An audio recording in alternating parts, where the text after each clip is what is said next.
श्रीगुरुभ्यो नमः। हरि ओम। ओम श्रीगुरुभ्यो नमः। परमगुरुभ्यो नमः। श्रीमदानन्दतीर्थभगवत्पादाचार्यगुरुभ्यो नमः। ओम वेदव्यासाय नमः। हरि ओम। ओम जयत्तजो अखण्डगुणोर्मण्डलः तदोदितो ज्ञानमरीचिमाली स्वभक्तहर्षोरतमोऽन्यन्त व्यासावतारो हरिरात्मभास्करः। ओं जयत्तजो अक्षीणसुगात्मबिम्बः स्वच्चर्यकान्तिप्रदितः सदोदितः स्वभक्तः सन्तावदुष्टान्त रामावतारो हरिरीशचन्द्रमाः। ओं जयत्तजो शृङ्गबलाम्बूरो गुणोच्चरत्नाकर आत्मवैभवः तदा तदात्मज्ञानादिराभ्यः कृष्णावतारो हरिरेकसागरः। जयति हरिचिन्तयः सर्वदैवैकवन्द्यः परब्रह्मवाक्यदर्शनाः निखिलगुणगणार्हो नित्यनिर्मुक्तदोषः सरश्चन्नयनोऽसौ श्रीपतिर्मानदोनः। कल्याणाद्भुतगात्राय अभिदात्तप्रदायिने श्रीमद्वेङ्कटनाथाय श्रीनिवासाय ते नमः। हयग्रीव इति यो वदेत् तस्य निसरते वाणी यज्ञकन्या प्रवाहवत्। प्रथमो हनुमन्नाम द्वितीयो भीम एव च पूर्णप्रज्ञातिथि यत्तु भगवत्कार्यसाधकः। बुद्धिर्बलं यशोधैर्यं निर्भयत्वम् अरोगत अजाड्यं वाक्पटुत्वं च हनुमत्स्मरणात् भवेत्। अभ्रमं भङ्गरहितं भजनं विमलं सदा आनन्दतीर्थमधुलं भजे तापत्रयापहं। गुरुवादित्वान्तरवे विष्णवेन्दीवरेन्दवे श्रीराघवेन्द्रगुरुवे नमो सत्यन्तदयाळवे। पूज्याय राघवेन्द्राय सत्यधर्मरताय च वचतां कल्पवृक्षाय नमतां कामधेनवे। मूकोऽपि यत्प्रसादेन मुकुन्दशयनायते राजराजायते रिक्तो राघवेन्द्रं तमाश्रये। तपः स्वाध्याय शुश्रूषा कृष्णपूजारतं मुनिं विश्वेशविष्टदं वन्दे परिविराट् चक्रवर्तिनम्। पादमौलिपर्यन्तं गुरुणामाकृतिं स्मरेत् तेन विघ्नाः प्रणश्यन्ति सिद्ध्यन्ति ॐ जन्माद्यस्य यतोऽन्वयादितरतः कार्तेष्वभिज्ञस्वराट् तेने ब्रह्महृदाय आदिकवये मुख्यन्तयं सूरयः। तेजो वारिमृदां यथा विनिमयो यत्र त्रिसर्गो मृषा दाम्ना स्वेन सदा निरस्तगोगं सत्यं परं धीमहि। यः प्रवदन्तमनुपेतमपेतकृत्यं द्वैपायनो ग्रहकातर आजुहाव पुत्रेति तन्मयतया नेस्तं सर्वभूतहृदयं मुनिमानतोऽस्मि।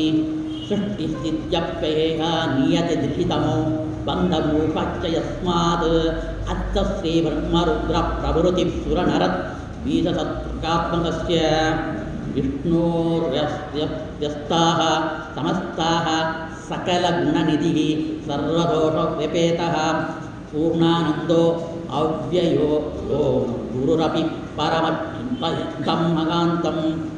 निगमकल्पतरोर्गलितं फलं सुखमुखाद अमृतध्रुवसंयुतं पिबत भागवतं रसमालयं मुहुरगो रसिकाः भुवि भावुकाः। नारायणं नमस्कृत्य नरं चैव नरोत्तमं देवीं सरस्वतीं व्यासं ततो ग्रन्थमुदीरयेत्। क्लाम्भरधरं विष्णुं शशिवर्णं सदर्भुजं प्रसन्नवदनं ध्याये सर्वविघ्नोपशान्तये। वक्रतुण्डमहाकाय कोटिसूर्यसमप्रभा निर्विघ्नं कुरु मे देव सर्वकार्येषु सर्वदा। हरि ओम्।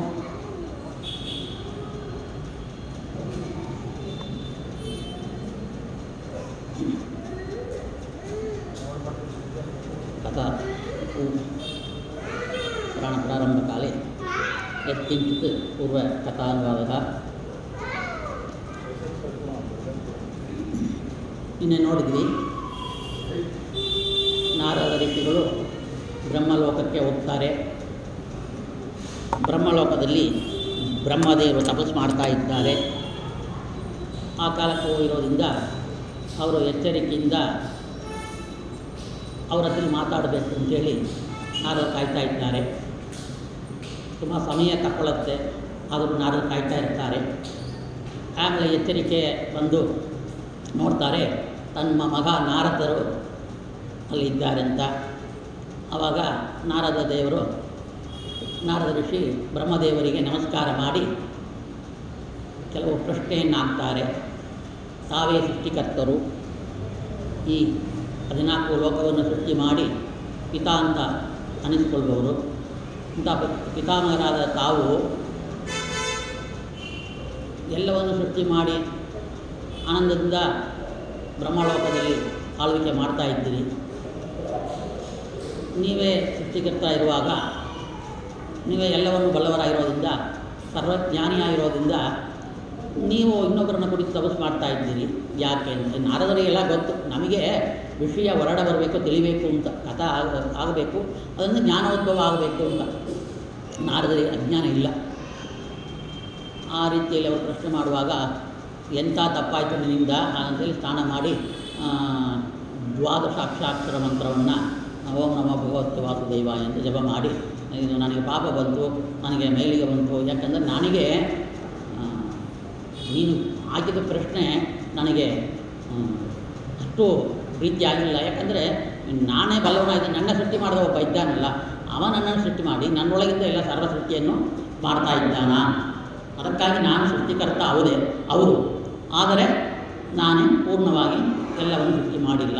ಎಲ್ಲವನ್ನು ಸೃಷ್ಟಿ ಮಾಡುವವನು ನನ್ನ ತಂದೆಯಾಗಿರುವ ಶ್ರೀಮನ್ನಾರಾಯಣ ಹಾಗಂತೇಳಿ ಉತ್ತರ ಕೊಡ್ತಾ ಇದ್ದಾರೆ. ಆದರೆ ನೀವು ಸೃಷ್ಟಿ ಮಾಡೋಕ್ಕೆ ಯಾವ ರೀತಿಯಲ್ಲಿ ಮಾಡಿದಿರಿ ಹಾಗಂತೇಳುವಾಗ, ನಾನು ಸೃಷ್ಟಿ ಪ್ರಾರಂಭದಲ್ಲಿ ನನಗೇನು ಗೊತ್ತಿಲ್ಲ, ಕಷ್ಟವಾಗಿತ್ತು. ಅಲ್ಲೇ ಸೃಷ್ಟಿ ಕ್ರಮವನ್ನು ಎಲ್ಲ ನಡೆಸ್ಕೊಂಡೆ. ಆದರೂ ನನ್ನಿಂದ ಇಲ್ಲ, ತಪಸ್ಸು ಮಾಡಿದೆ. ಭಗವಂತ ಪ್ರತ್ಯಕ್ಷವಾಗಿ ನಿನ್ನ ರೂಪದಲ್ಲಿ ನಿನ್ನ ಒಳಡೆಯಿಂದ ನಾನು ಇರ್ತೀನಿ. ಸೃಷ್ಟಿ ಕ್ರಮವನ್ನು ನೀನು ಸುಲಭವಾಗಿ ಮಾಡಬೇಕು. ಅದಕ್ಕೆ ನಾನೊಂದು ಉಪಾಯ ಹೇಳ್ತೀನಿ. ಭಾಗವತವನ್ನು ಸಂಕ್ಷಿಪ್ತವಾಗಿ ಚತುಶ್ಲೋಕ ಭಾಗವತವನ್ನು ನಿನಗೆ ಉಪದೇಶವನ್ನು ಮಾಡ್ತೀನಿ. ಈ ಚತುಶ್ಲೋಕ ಭಾಗವತವನ್ನು ಚೆನ್ನಾಗಿ ಅರ್ಥವನ್ನು ತಿಳಿದರೆ ನೀ ಅಂಥ ಈ ಭಾಗವತದಿಂದ ಜ್ಞಾನವನ್ನು ಪಡೆದರೆ ಈ ಸೃಷ್ಟಿಕ್ರಮ ನಿನಗೆ ಅತ್ಯಂತ ಸುಲಭವಾಗಿ ಆಗುತ್ತೆ, ನೀನು ಸೃಷ್ಟಿಯನ್ನು ಮಾಡಬಹುದು ಹಾಗಂತೇಳಿ ಉಪದೇಶವನ್ನು ಕೊಡ್ತಾ ಇದ್ದಾರೆ ನಾರಾಯಣ ತನ್ನ ಮಗನಾದ ಬ್ರಹ್ಮದೇವರಿಗೆ. ಆ 4 ಶ್ಲೋಕವನ್ನು ನಿನ್ನೆ ನೋಡಿದ್ವಿ, ಅದಕ್ಕೆ ಅರ್ಥವನ್ನು ಈಗ ನೋಡೋಣ. 1ನೇ ಶ್ಲೋಕ. ಅಗಮೇವಾಸ ಮೇವಾಗ್ರೇ ಚ ನಾನ್ಯದ್ಯತ್ ತದಸ್ಪರಂ ಪಶ್ಚಾದಗಂ ತುಮೇತಚ್ಚ ಯೋ ವಿಶೇಷತ ಸೋಸ್ಪೃಹಂ ಆಗಂತೇಳಿ. ಅಗಮೇವಾಸ ಮೇ ಅಗ್ರೆ ಅಂದರೆ ಮೊಟ್ಟ ಮೊದಲಿಗೆ, ನಾನು ಅಗಮೇವಾಸ ಅಂದರೆ ಸೃಷ್ಟಿಯ ಮೊದಲು ನಾನೇ ಸ್ವತಂತ್ರನಾಗಿದ್ದೀನಿ. ಪರಮಾತ್ಮ ಸರ್ವೋತ್ತಮನಾಗಿಯೂ ಸ್ವತಂತ್ರನಾಗಿ ಇದ್ದೀನಿ. ಆ ಪ್ರಳಯ ಕಾಲದಲ್ಲಿ ನನಗಿಂತ ಭಿನ್ನಗಳಾದ ಏನೇನಿತ್ತು, ಕಾಲ, ಕರ್ಮ, ಪ್ರಕೃತಿ ಮೊದಲಾದವು ಮತ್ತು ಜೀವರು ಇದ್ದರು. ಆದರೆ ಯಾವ ವಸ್ತುವೇ ಆಗಲಿ, ಯಾವ ಚೇತನವೇ ಆಗಲಿ ಸ್ವತಂತ್ರವಾಗಿಲ್ಲ. ಸರ್ವವು ನನ್ನ ಇಚ್ಛೆಗೆ ಒಳಪಟ್ಟು ನನ್ನ ಅಧೀನವಾಗಿಯೇ ಇದ್ದವು ಹಾಗಂತೇಳಿ ಇದಕ್ಕೆ ಅರ್ಥ. ಸೃಷ್ಟಿಯಾದ ಮೇಲೆ ಸ್ಥಿತಿಕಾಲದಲ್ಲಿ ನಾನು, ನೀನು ಮತ್ತು ಈ ಸಮಸ್ತ ಜಗತ್ತು ಇರುವೆವು. ಆ ಕಾಲದಲ್ಲಿಯೂ ನಾನೇ ಸ್ವತಂತ್ರನು. ಅನಂತರ ಪ್ರಳಯ ಕಾಲದಲ್ಲಿಯೂ ಯಾವಾಗಲೂ ನನ್ನ ಅಧೀನಗಳಾಗಿದ್ದರಿಂದ ನೀನೇ ಮೊದಲಾದವರೆಲ್ಲರೂ ಕೂಡ ಅಸ್ವತಂತ್ರರು. ಅಗಮೇವಾಸ ಮೇ ಅಗ್ರೇ ಚ ಮತ್ತು ನಾ ಅನ್ಯದತ್ತು ಸದಸ್ಪರಂ. ಎಲ್ಲ ಯಾರು ಜೀವರಾಗಲಿ, ನೀನಾಗಲಿ, ಜಡವ ವಸ್ತುವಾಗಲಾಗಲಿ, ಕಾಲ, ಪ್ರಕೃತಿ ಎಲ್ಲ ಇದ್ದರೂ ಕೂಡ, ಯಾವ ವಸ್ತುವೇ ಇದ್ದರೂ ಕೂಡ, ಆ ಚೇತನ ಆಗಿದ್ದರೂ ಕೂಡ ಅವರು ಸ್ವತಂತ್ರವಾಗಿಲ್ಲ. ಸರ್ವವು ನನ್ನ ಇಚ್ಛೆಗೆ ಒಳಪಟ್ಟು ನನ್ನ ಅಧೀನದಲ್ಲೇ ಇದೆ. ಪಶ್ಚಾದಂ ತ್ವಮೇ ತಚ್ಚ ಯೋ ಅವಶ್ಯೇತ ಸ್ವಸ್ಪೃಹಂ ಹಾಗಂತೇಳಿ ಹೇಳ್ತಾ ಇದ್ದಾರೆ. ಏನೋ ಆ ಕಾಲದಲ್ಲಿಯೂ ನಾನೇ ಸ್ವತಂತ್ರನು, ಆ ಕಾಲದಲ್ಲೂ ಸರಿ ನೀನು ಹುಟ್ಟಿದ ಮೇಲೆ ಎಲ್ಲ ಹುಟ್ಟಿದ ಕೂಡಲೇ ಎಲ್ಲವೂ ಕೂಡ ಅಸ್ವತಂತ್ರವಾಗಿರುತ್ತೆ. ಯಾವ ಕಾಲದಲ್ಲೂ ಎಲ್ಲ ಸೃಷ್ಟಿ ಆದ ಮೇಲೆ ನಿನ್ನಿಂದ ಸೃಷ್ಟಿ ಆದ ಮೇಲೆ ಎಲ್ಲವೂ ಕೂಡ ಸ್ವತಂತ್ರ ಇಲ್ಲ. ಆ ಕಾಲದಲ್ಲಿ ನಾನು ಸ್ವತಂತ್ರ ಒಬ್ಬನೇ. ಹಾಗಂತೇಳಿ ನೀನು ಮತ್ತು ಎಲ್ಲವೂ ಕೂಡ ನನ್ನ ಅಧೀನದಲ್ಲೇ ಇರುವ ಅಸ್ವತಂತ್ರರು. ಹಾಗಂತೇಳಿ ಅದು ಚೇತನ ಆಗಲಿ ಅಚೇತನವಾಗಲಿ ಅದು ಸೃಷ್ಟಿಕರ್ಮ ಮಾಡುವ ಬ್ರಹ್ಮದೇವರೇ ಆಗಲಿ ಭಗವಂತ ಒಬ್ಬನೇ ಸ್ವತಂತ್ರ ಅಂತೇಳಿ ಒಂದು ಶ್ಲೋಕದಿಂದ ಅರ್ಥವನ್ನು ನಾವು ತಿಳಿತಾ ಇದ್ದೀವಿ. ಅದಕ್ಕೆ ನೋಡಿರಿ, ಇವಾಗ ನಾವು ಒಂದು ಮದುವೆ ಮನೆಯಲ್ಲಿ ಯಾರಿಗೋ ಮಗಳಿಗೋ ಮದುವೆ ಅಥವಾ ಮಗನಿಗೋ ಮದುವೆ, ಆ ಕಾಲಕ್ಕೆ ನಮಗೆ ತುಂಬ ಟೆನ್ಷನ್ ಆಗುತ್ತೆ. ಯಾರಿಗೋ ರೋಗ ಬಂತು, ಯಾವ ಆಸ್ಪತ್ರೆಯಲ್ಲಿ ಸೇರಿಸೋದು, ಏನು ಮಾಡೋದು, ಏನು ಟ್ರೀಟ್ಮೆಂಟ್ ಕೊಡೋದು, ಯಾವ ರೀತಿಯಲ್ಲಿ ಮಾಡ್ಕೊಳ್ಬೋದು, ಅದು ಟೆನ್ಷನು. ಮನೆ ಕಟ್ತೀವಿ, ಸಾಲ ತೆಗಿಬೇಕು, ಲೋನ್ ತೆಗಿಬೇಕು, ಎಲ್ಲಿ ತಗೊಳ್ಳೋದು, ಏನು ಎಂತು ವಿಚಾರ ಮಾಡ್ತೀವಿ. ನಮ್ಮ ಲೈಫಲ್ಲಿ ನೋಡಿರಿ ಟೆನ್ಷನ್ ಆಗಿ ಬಿ ಪಿ ಶುಗರು ಎಲ್ಲ ಬರ್ತಾಯಿದೆ. ರೋಗ ಬರೋಕ್ಕೆ ಕಾರಣವೇ ಮನಸ್ಸೇ ಕಾರಣ ಅಂತ ನೋಡಿದ್ದೀವಿ ಮೊದಲನೇ ದಿನ ಭಾಗವತದಲ್ಲಿ. ಆ ರೀತಿಯಲ್ಲಿ ನಾವು ಏನು ತಿಳಿದಿದ್ದೀವಿ, ನಾವು ಮನೆ ಕಟ್ಟೋದೇ ಆಗಲಿ, ಮಕ್ಕಳಿಗೆ ಮದುವೆ ಮಾಡೋದೇ ಆಗಲಿ, ಅಥವಾ ಬೇರೆ ಕಾರ್ಯಕ್ರಮಗಳೇ ಆಗಲಿ, ಭಗವಂತ ನಡೆಸ್ತಾನ. ಏನು ಮುಂಚೆ ನಡೆದಿದೆಯೋ ಅದು ಅವನಿಂದ ನಡೆಸಲ್ಪಟ್ಟಿದೆ. ನಡೆಯೋದು ನಡೀತಾ ಇರುತ್ತೆ. ಕೆಲವ್ರು ಮನೇಲಿ ನೋಡ್ರಿ, ಕೆಲವ್ರು ವಯಸ್ಸಾದವರಾಗಲಿ ಹೆಂಡತಿ ಟೆನ್ಷನ್ ಆದರೆ ಗಂಡಕ್ಕೆ ಟೆನ್ಷನ್ನೇ ತಗೊಳ್ಳೋದಿಲ್ಲ. ಅಲ್ಲಿ ಇಬ್ಬರು ಟೆನ್ಷನ್ ಪಡಿತಾರೆ. ಯಾರೋ ಒಬ್ಬರು ದೊಡ್ಡವರು ಟೆನ್ಷನ್ನೇ ಆಗೋದಿಲ್ಲ. ದುಡ್ಡಿನ ವಿಚಾರವಾಗಲಿ, ಅದು ಮನೆ ವಿಚಾರವಾಗಲಿ, ಏನು ಯಾರೋ ಬೊಯ್ಲಿ, ಅವ್ರನ್ನ ದ್ವೇಷ ಮಾಡಲಿ, ಅಥವಾ ಎಲ್ಲ ನೀವೇ ಜವಾಬ್ದಾರಿಯಿಂದ ಬಿಡ್ತಾರೆ. ಟೆನ್ಷನ್ ಇಲ್ಲ ಮಾಡ್ಕೊಂಡು ಹೋಗ್ತಾರೆ. ಯಾಕೋ ದೇವರು ಕಾಪಾಡ್ತಾನಂತ. ಯಾಕೆ ಈಶಾವಾಸ್ಯ ಇದನ್ನು ಸರ್ವಂ ಯತ್ಕಿಂಚ ಜಗತ್ತಾಂ ಜಗತ್ತು ಅಂತ ಈಶಾವಾಸ್ಯ ಉಪನಿಷತ್ತು ಹೇಳೋ ರೀತಿಯಲ್ಲಿ ಭಗವಂತ ಇಲ್ಲಿಯೂ ಕೂಡ ಸೃಷ್ಟಿ ಪ್ರಾರಂಭದಲ್ಲಿ ನಾವು ಒಬ್ಬನೇ ಇರ್ತೀನಿ, ನೀವು ಎಲ್ಲ ಇರ್ತೀರಿ.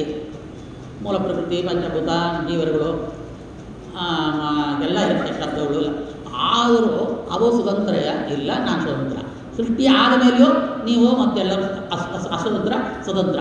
ಆ ರೀತಿಯಲ್ಲಿ ನಮ್ಮ ಲೈಫೆಲ್ಲ ಯಾಕೆ ಬ್ರಹ್ಮದೇವರನ್ನ ಅಳವಡಿಸಿಕೊಂಡು ಸೃಷ್ಟಿ ಮಾಡಿರು, ಆರಾಮ ಮಾಡಿದ್ರು. ಯಾಕಂದರೆ ಅವ ಮಾಡ್ತಾನೆ, ನಾನು ಮಾಡ್ತೀನಿ ಅಂತ ಹೇಳಿದರೆ ಟೆನ್ಷನ್ನು. ಆದರೆ ನಾವು ಮಾಡೋದೇ ಇಲ್ಲ ಯಾಕೆ ಕಾರ್ಯಕ್ರಮವಾಗಲಿ. ಆ ರೀತಿಯಲ್ಲಿ ನಾವು ಒಂದು ಭಯಭೀತಿ ಇಲ್ಲದೆ ಭಗವಂತ ಸ್ವತಂತ್ರ ಮಾಡ್ಕೊಂಡು ಹೋಗಲಿ, ಏನು ನಡೀತೋ ನಡೀಲಿ ಹಾಗಂತ ಇದ್ದರೆ ಅದು ಭಗವಂತನ ಅನುಗ್ರಹಕ್ಕೆ ಪಾತ್ರಭೂತರಾಗಿ ಸ್ವತಂತ್ರ ಸ್ವಾಮಿ ನೀನೇ, ನಾವು ಇಂಥ ಕೆಲಸನ ಕೊಟ್ಟಿದ್ದಿ, ಮಾಡ್ತಾಯಿದ್ವಿ, ಅದು ನಿನ್ನ ಪೂಜೆ. ಹಾಗಂತೇಳಿ ಯಾಕೆ ಬ್ರಹ್ಮದೇವರು ಸೃಷ್ಟಿ ಕಾರ್ಯಕ್ರಮವನ್ನೇ ಭಗವಂತನಿಗೆ ಪೂಜಾ ರೂಪಾಯಿ ಮಾಡ್ತಾ ಇದ್ದಾರೋ ಆ ರೀತಿಯಲ್ಲಿ ನಮ್ಮ ಕಾರ್ಯಕ್ರಮ ಎಲ್ಲವೂ ಕೂಡ ಭಗವಂತನ ಅಧೀನ, ಭಗವಂತ ಸ್ವತಂತ್ರ ಅಂತೇಳಿ ಮಾಡುವಾಗ ನಮಗೆ ಯಾವ ರೋಗವೂ ಬರೋದಿಲ್ಲ. ಅದಕ್ಕೆ ಈ ಶ್ಲೋಕವನ್ನು ಈ ರೀತಿಯಲ್ಲಿ ನಾವು ಅನ್ವಯ ಮಾಡಿಕೊಳ್ಳಬೇಕು ನಮ್ಮ ಜೀವಮಾನದಲ್ಲಿ. 2ನೇ ಶ್ಲೋಕ ಈ ರೀತಿಯಲ್ಲಿದೆ. ಉದೇರ್ಥಂ ಯತ್ ಪ್ರತಿ ಏತನ ಪ್ರತಿಯೇತ ಚಾತ್ಮನಿ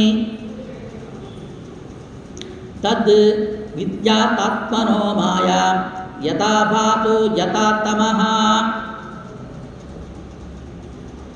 ಹೃದಯಾರ್ಥಂ ಅಂದರೆ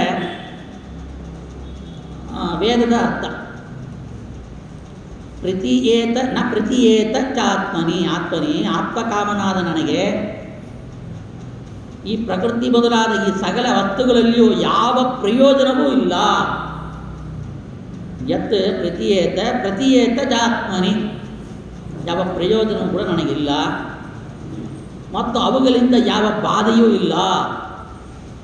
ಯತ್ ಪ್ರತಿಯೇತ ನ ಪ್ರತಿಯೇತ ಯತ್ ತದ್ ವಿದ್ಯಾತ್ಮನೋ ಮಾಯಾಂ ಯಥಾ ಭಾಸೋ ಯಥಾ ತಮಃ. ಹೀಗೆ ವೇದಗಳು ಹೃದಯ ಅರ್ಥಂ ಅಂದರೆ ವೇದಗಳು ಹೃದಯ ಅರ್ಥಂ ಅಂದರೆ ವೇದಗಳು ಅರ್ಥವನ್ನು ಹೇಳ್ತಾ ಇದೆ. ಅದರಿಂದ ಪ್ರಕೃತಿ, ಚೇತನ ಮೊದಲಾದ ಎಲ್ಲವೂ ಕೂಡ ನನ್ನ ಶಕ್ತಿಗೆ ಒಳಪಟ್ಟಿವೆ ಎಂದು ತಿಳಿ. ಭಾಸೋ ಯಥಾ ತಮಃ ಅಂದರೆ ಅವುಗಳ ಜೀವನ ನನ್ನ ಪ್ರತಿಬಿಂಬವಾಗಿರೋದ್ರಿಂದ ಪ್ರಕೃತಿಯು ಕೂಡ ಈ ಜೀವನ ಈ ಜ್ಞಾನಿಗೆ ಕಾರಣವಾಗಿರೋದ್ರಿಂದ ತಮಸ್ಸು ಎನಿಸುತ್ತದೆ. ಅಂದರೆ ಜೀವರುಗಳು ಅವರೇ ಕಾರಣ ಅಂತ ಏನು ತಿಳಿತಾರೋ ಅದು ತಮಸ್ಸು. ಆ ತಮಸ್ಸು ಅಂದರೆ ಅಜ್ಞಾನ, ಕತ್ತಲೆ, ಅಜ್ಞಾನ. ಇವೆಲ್ಲ ಸತ್ಯವಾದವು. ಮಾಯೆಯಿಂದೇ ಕರೆಸಿಕೊಳ್ಳುವು. ಮಾಯೆ ಎಂದರೆ ಅಸತ್ಯವಲ್ಲ. ಅಂದರೆ ಇಲ್ಲಿ ತಮಃ ಅಂತ ಹೇಳ್ತಾ ಇದ್ದಾರೆ. ಅದು ಪರಮತ ವ್ಯಾಖ್ಯಾನಕಾರರು ಇದನ್ನು ಸುಳ್ಳು ಅಂತ ಹೇಳ್ತಾರೆ. ಆದರೆ ನಮ್ಮ ಆಚಾರ್ಯರು ತಮ್ಮ ತಾತ್ಪರ್ಯದಲ್ಲಿ ಇಲ್ಲಿಗೆ ಅರ್ಥ ಮಾಡುವಾಗ ಅದು ತಮಃ ಅಂದರೆ ಸುಳ್ಳು ಅಂತಿಲ್ಲ, ಅಸತ್ಯ ಇಲ್ಲ. ಯಾರಿಗೆ ಭಗವಂತನ ಸ್ವತಂತ್ರವನ್ನು ಬಿಟ್ಟು ತಾವು ಸ್ವತಂತ್ರ ಅಂತ ತಿಳಿತಾರೋ ಅದು ತಮಸ್ಸು, ಅಂದರೆ ಅಜ್ಞಾನ ಅವರಿಗೆ ಅಂತೇಳಿ ಅರ್ಥ ಮಾಡ್ತಾ ಇದ್ದಾರೆ. ಯಾಕಂದರೆ ಆಪ್ತಕಾಮ ಮತ್ತು ಎಲ್ಲ ಪ್ರಕೃತಿಯು ಎಲ್ಲ ಸಕಲ ವಸ್ತುಗಳು ಕೂಡ ಅವನು ಸೃಷ್ಟಿ ಮಾಡ್ತಾನೆ. ಸೃಷ್ಟಿ ಮಾಡಿರೋ ಕೂಡ ನಾವು ಮುಂಚೆ ನೋಡಿದಂತೆ ನನ್ನಿಂದ ಯಾವ ಪ್ರಯೋಜನವೂ ಇಲ್ಲ. ಅಂದರೆ ಬ್ರಹ್ಮಸೂತ್ರ ಹೇಳ್ತಾ ಇದೆ, ನ ಪ್ರಯೋಜನತ್ವಾತ್ ಓಂ ಓಂ ಓಂ ನ ಪ್ರಯೋಜನತ್ವಾತ್ ಓಂ ನ ಪ್ರಯೋಜನ ಅಂತ ಸೂತ್ರ ಹೇಳ್ತಾ ಇದೆ ಬ್ರಹ್ಮಸೂತ್ರ. ಅಂದರೆ ಭಗವಂತನಿಗೆ ಪ್ರಯೋಜನ ಯಾವುದೂ ಇಲ್ಲ. ಹಾಗಂದರೆ ಈ ಸೃಷ್ಟಿಕ್ರಮದಿಂದ ಅವ ಸೃಷ್ಟಿ ಮಾಡಲ್ಪಟ್ಟು ಅವ ಆಟಾಡೋಕ್ಕೆ ಅಥವಾ ಸಂತೋಷ ಪಡಲಿಕ್ಕೆ ಅಥವಾ ಸೃಷ್ಟಿಯ ಆಕ್ರಮ ಆದ ಮೇಲೆ ಭಗವಂತನ ಬಗ್ಗೆ ತಿಳುವಳಿಕೆ ಬಂದು ಆ ಭಗವಂತನ ಕೊಂಡಾಡೋದು, ಪೂಜೆ ಮಾಡೋದು, ಅಭಿಷೇಕ ಮಾಡೋದು, ಅವನಿಗೆ ನೈವೇದ್ಯ ಮಾಡೋದು, ಪಂಚಾಮೃತ ಅಭಿಷೇಕ ಮಾಡೋದು, ರಥದಲ್ಲಿ ಉತ್ಸವ ಮಾಡೋದು, ಇದೆಲ್ಲ ಆಗಬೇಕು. ಅದಕ್ಕೊಂದು ಸೃಷ್ಟಿ ಮಾಡ್ತಾನಾ ಏನೋ ಅಂತ ಕೆಲವರಿಗೆ ಅಜ್ಞಾನ. ಆದರೆ ಏನು ಪ್ರಯೋಜನವೇ ಇಲ್ಲ. ಸ್ವಯಂ ರಮಣ ಅಂತ ಅರ್ಥ. ಸ್ವಯಂ ರಮಣ ಇರುವಾಗ ಆ ಸೃಷ್ಟಿಕ್ರಮದಿಂದ ಏನು ಪ್ರಯೋಜನ ಇಲ್ಲ. ಆದರೆ ನನಗಾಗಿ ಸೃಷ್ಟಿ ಮಾಡ್ತೀನಿ ಅಂತ ಹೇಳಿದವರು ತಮಸ್ಸು, ನಾನು ಇದರಿಂದ ಪ್ರಯೋಜನ ಪಡ್ತಾ ಇದ್ದೀನಿ ಅಂತ ಹೇಳೋರು ತಮಸ್ಸು, ಅಜ್ಞಾನ. ಮತ್ತು ಈ ಸೃಷ್ಟಿಕ್ರಮ, ಈ ಸೃಷ್ಟಿ ಬರುವ ಎಲ್ಲ ವಸ್ತುಗಳು ಕೂಡ ಅದು ಭಗವಂತನಿಂದ ಸೃಷ್ಟಿ ಮಾಡಿಲ್ಲ ಅಂತಂದರೂ ಅದು ತಮಸ್ಸು. ಈ ಯಾರು ಈ ರೀತಿಯಲ್ಲಿ ಅಜ್ಞಾನದಿಂದ ಒಂದು ಕಷ್ಟಕ್ಕೆ ಒಳಗಾಗ್ತಾರೋ ಅವರಿಗೆ ತಮಸ್ಸು ಹಾಗಂತ ಕೂಡ ಅರ್ಥ ಇದೆ. ಈ ರೀತಿಯಲ್ಲಿ ಭಗವಂತನೇ ಸ್ವತಂತ್ರ ಅಂತ ಫಸ್ಟ್ ಶ್ಲೋಕ. ಎರಡನೇ ಶ್ಲೋಕದಲ್ಲಿ ಎಲ್ಲ ವಸ್ತುಗಳು ಸೃಷ್ಟಿ ಮಾಡಿದ್ರು ಕೂಡ ಪ್ರಯೋಜನ ಇಲ್ಲ. ಅದರಿಂದ ಏನಾಗುತ್ತಂದರೆ ಭಗವಂತನ ಸರ್ವೋತ್ತಮತ್ವ, ಈ ಎರಡು ಶ್ಲೋಕದಿಂದ ಭಗವಂತನ ಸರ್ವೋತ್ತಮತ್ವ ನಮಗೆ ಗೊತ್ತಾಗುತ್ತೆ. ಅದು ಮಾತ್ರ ಇಲ್ಲ, ಭಗವಂತ ಸ್ವತಂತ್ರ ಮತ್ತು ಸೃಷ್ಟಿಯನ್ನು ಮಾಡುವವನು ಬ್ರಹ್ಮದೇವರಿಲ್ಲ, ಭಗವಂತನೇ ಅಂತ. ಯಾಕಂದರೆ ಈಶಾವಾಸ್ಯ ಉಪನಿಷತ್ತು ಹೇಳ್ತಾ ಇದೆ, ಅಂತಂತಮ ಪ್ರವಿಶಂತಿ ಯೋ ವಿದ್ಯಾ ಉಪಾಸತೆ ತಥೋ ಭೂವ ಇವದೇ ತಮೋವ್ಯವು ವಿದ್ಯಾನುಗತಾಃ ಅನ್ಯದೇಹ ವಿದ್ಯ ಅನ್ಯದೇವ ವಿದ್ಯ ಇದು ಸುಷ್ಮಧೀರಾಣ ಏದತ್ ಚಕ್ಕರೆ ಸಂಭೂತಿತ್ಯ ವಿನಾಶ ಎಷ್ಟೋ ದೋವಯಂ ಸ್ವ ವಿನಾಶೇನ ಮೃತ್ಯ ಸಂಭೂರ್ಜ ಅಮೃತ ಮೃತ್ಯೆ. ಸೃಷ್ಟಿ ಕರ್ಮವನ್ನು ಮಾಡುವವನು ಭಗವಂತ ಮತ್ತು ವಿನಾಶವನ್ನು ಮಾಡುವವನು ಭಗವಂತ. ಏನೇ ಸೃಷ್ಟಿ ಮಾಡೋನು ಬ್ರಹ್ಮದೇವರು ಸ್ವತಂತ್ರ ಇಲ್ಲ ಅಂತ ಹೇಳಿ ಆಯಿತು. ಅಂದರೆ ಸ್ವತಂತ್ರ ಭಗವಂತನೇ ಮಾಡ್ತಾನೆ. ಯಾರು ಭಗವಂತನಿಂದವೇ ಸೃಷ್ಟಿಯಾಗತ್ತೆ, ಯಾರು ಭಗವಂತನಿಂದ ಲಯವೂ ಆಗುತ್ತೆ ಹಾಗಂತ ತಿಳಿತಾರೋ ಅವರಿಗೆ ಮೋಕ್ಷ ನಿಶ್ಚಿತ. ಅಂದರೆ ಇಷ್ಟಪ್ರಾಪ್ತಿ ಅನಿಷ್ಟ ನಿವೃತ್ತಿ, ಇದು ಎರಡೂ ಆಗಬೇಕಾಗಿದ್ದರೆ ಎರಡೂ ಕೂಡ ಅವನಿಂದವೇ ಆಗುತ್ತೆ. ಹಾಗಂತ ತಿಳಿದರೆ ಮಾತ್ರ. ಮತ್ತು ಪರಮದ ಖಂಡನೆಯನ್ನು ಮಾಡಬೇಕು.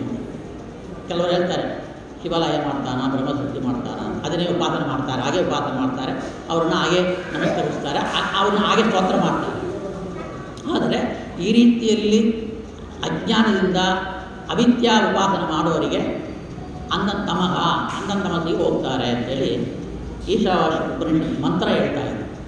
ಈ ರೀತಿಯಲ್ಲಿ ಭಗವಂತನ ಉಪಾಸನೆಯನ್ನು ಮಾಡುವಾಗ ಅವನೇ ಸೃಷ್ಟಿಕರ್ತ, ಅವನೇ ಲಯಕರ್ತ ಅಂತ ಉಪಾಸನೆ ಮಾಡಿ ಆವಾಗ ಪರಮದನ ಖಂಡನೆಯನ್ನು ಮಾಡುವಾಗ ಅನಿಷ್ಟ ನಿವೃತ್ತಿ ಆಗುತ್ತೆ.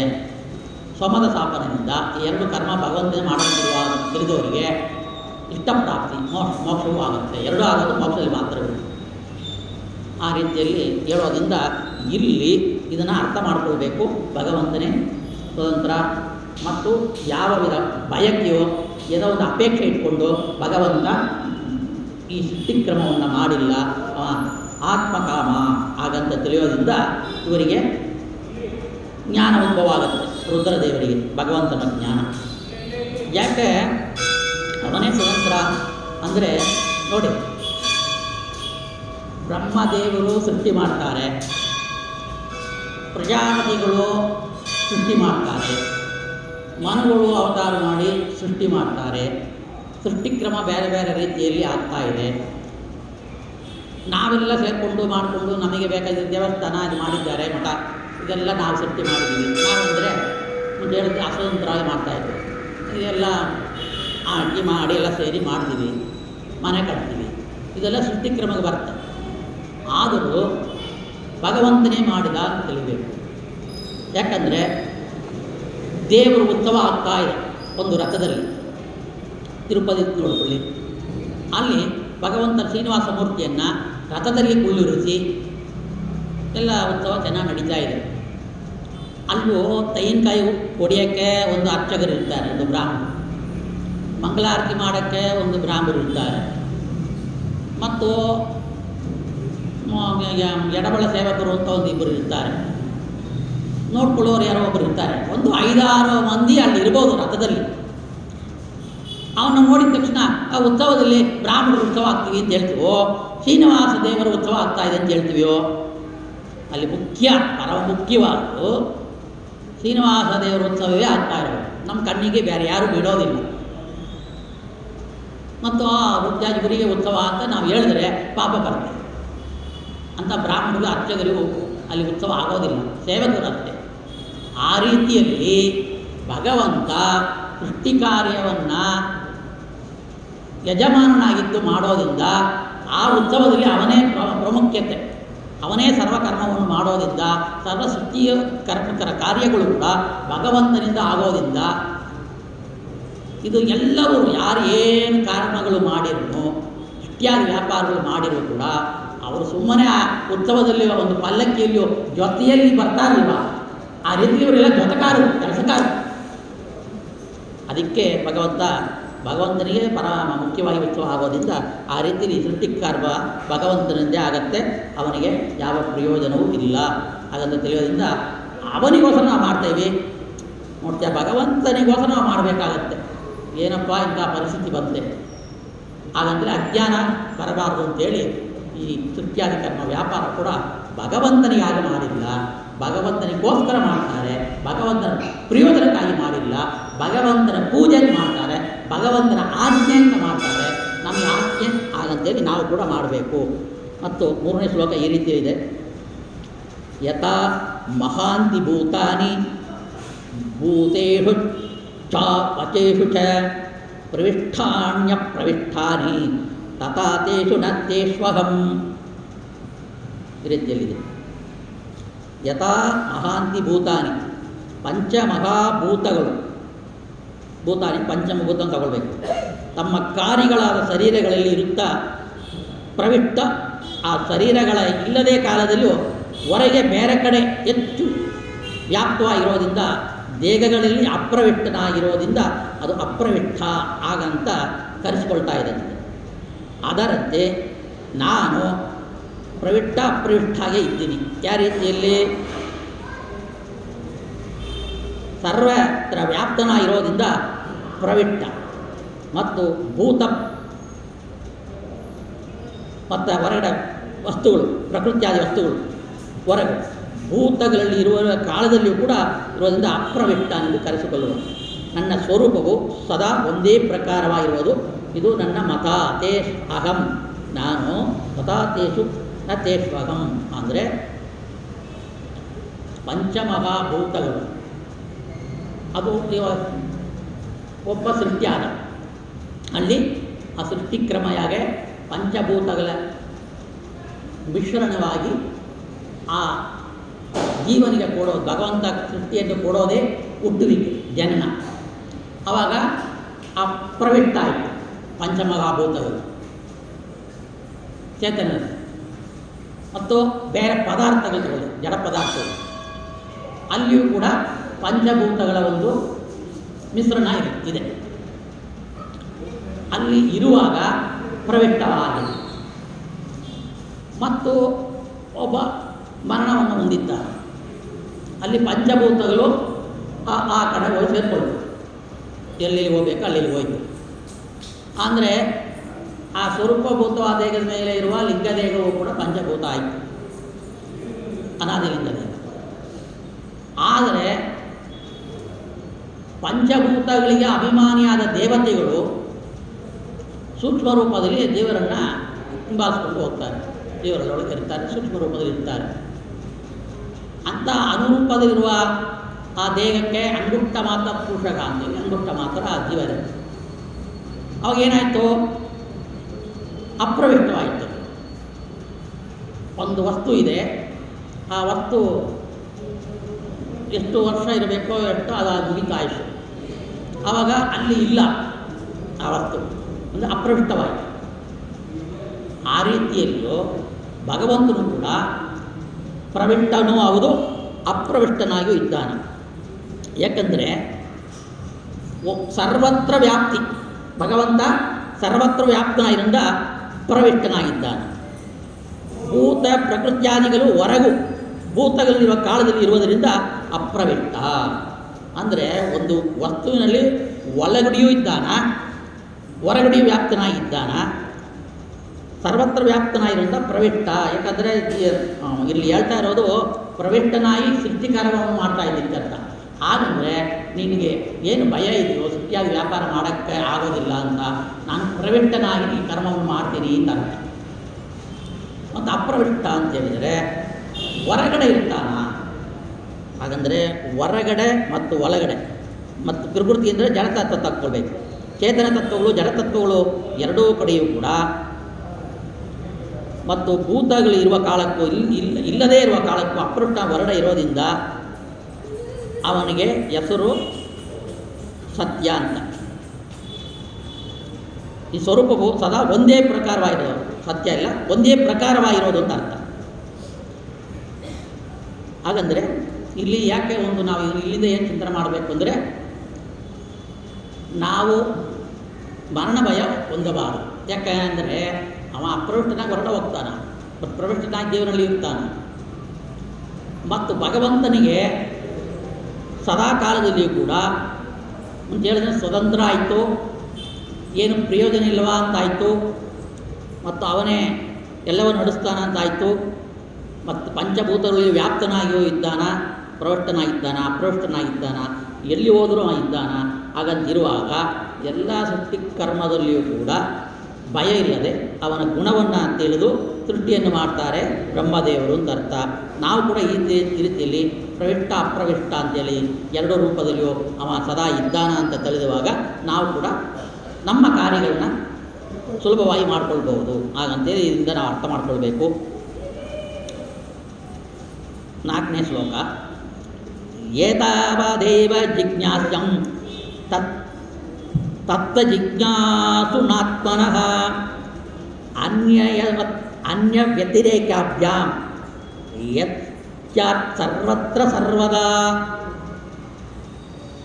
ಏತವದೇವ ಜಿಜ್ಞಾಸಂ ಅಂದರೆ ಶ್ರವಣ ಮನನ ನಿಧಿಧ್ಯಾಸ ರೂಪವಾದ ಜಿಜ್ಞಾಸ ಏನಿದೆಯೋ ತತ್ತ ಜಿಜ್ಞಾಸುನಾತ್ಮನಃ, ಈ ಜಿಜ್ಞಾಸೆಯನ್ನು ನೀನು ಏಕಾಗ್ರ ಚಿತ್ತದಿಂದ ಅಂದರೆ ಅನ್ಯ ವ್ಯತಿರೇಕ್ಯಾಭ್ಯಾಂ ಅಂತೇಳಿ ನೀ ಭಕ್ತಿಪೂರ್ವಕವಾಗಿ ಉಪಾಸನೆಯನ್ನು ಮಾಡು.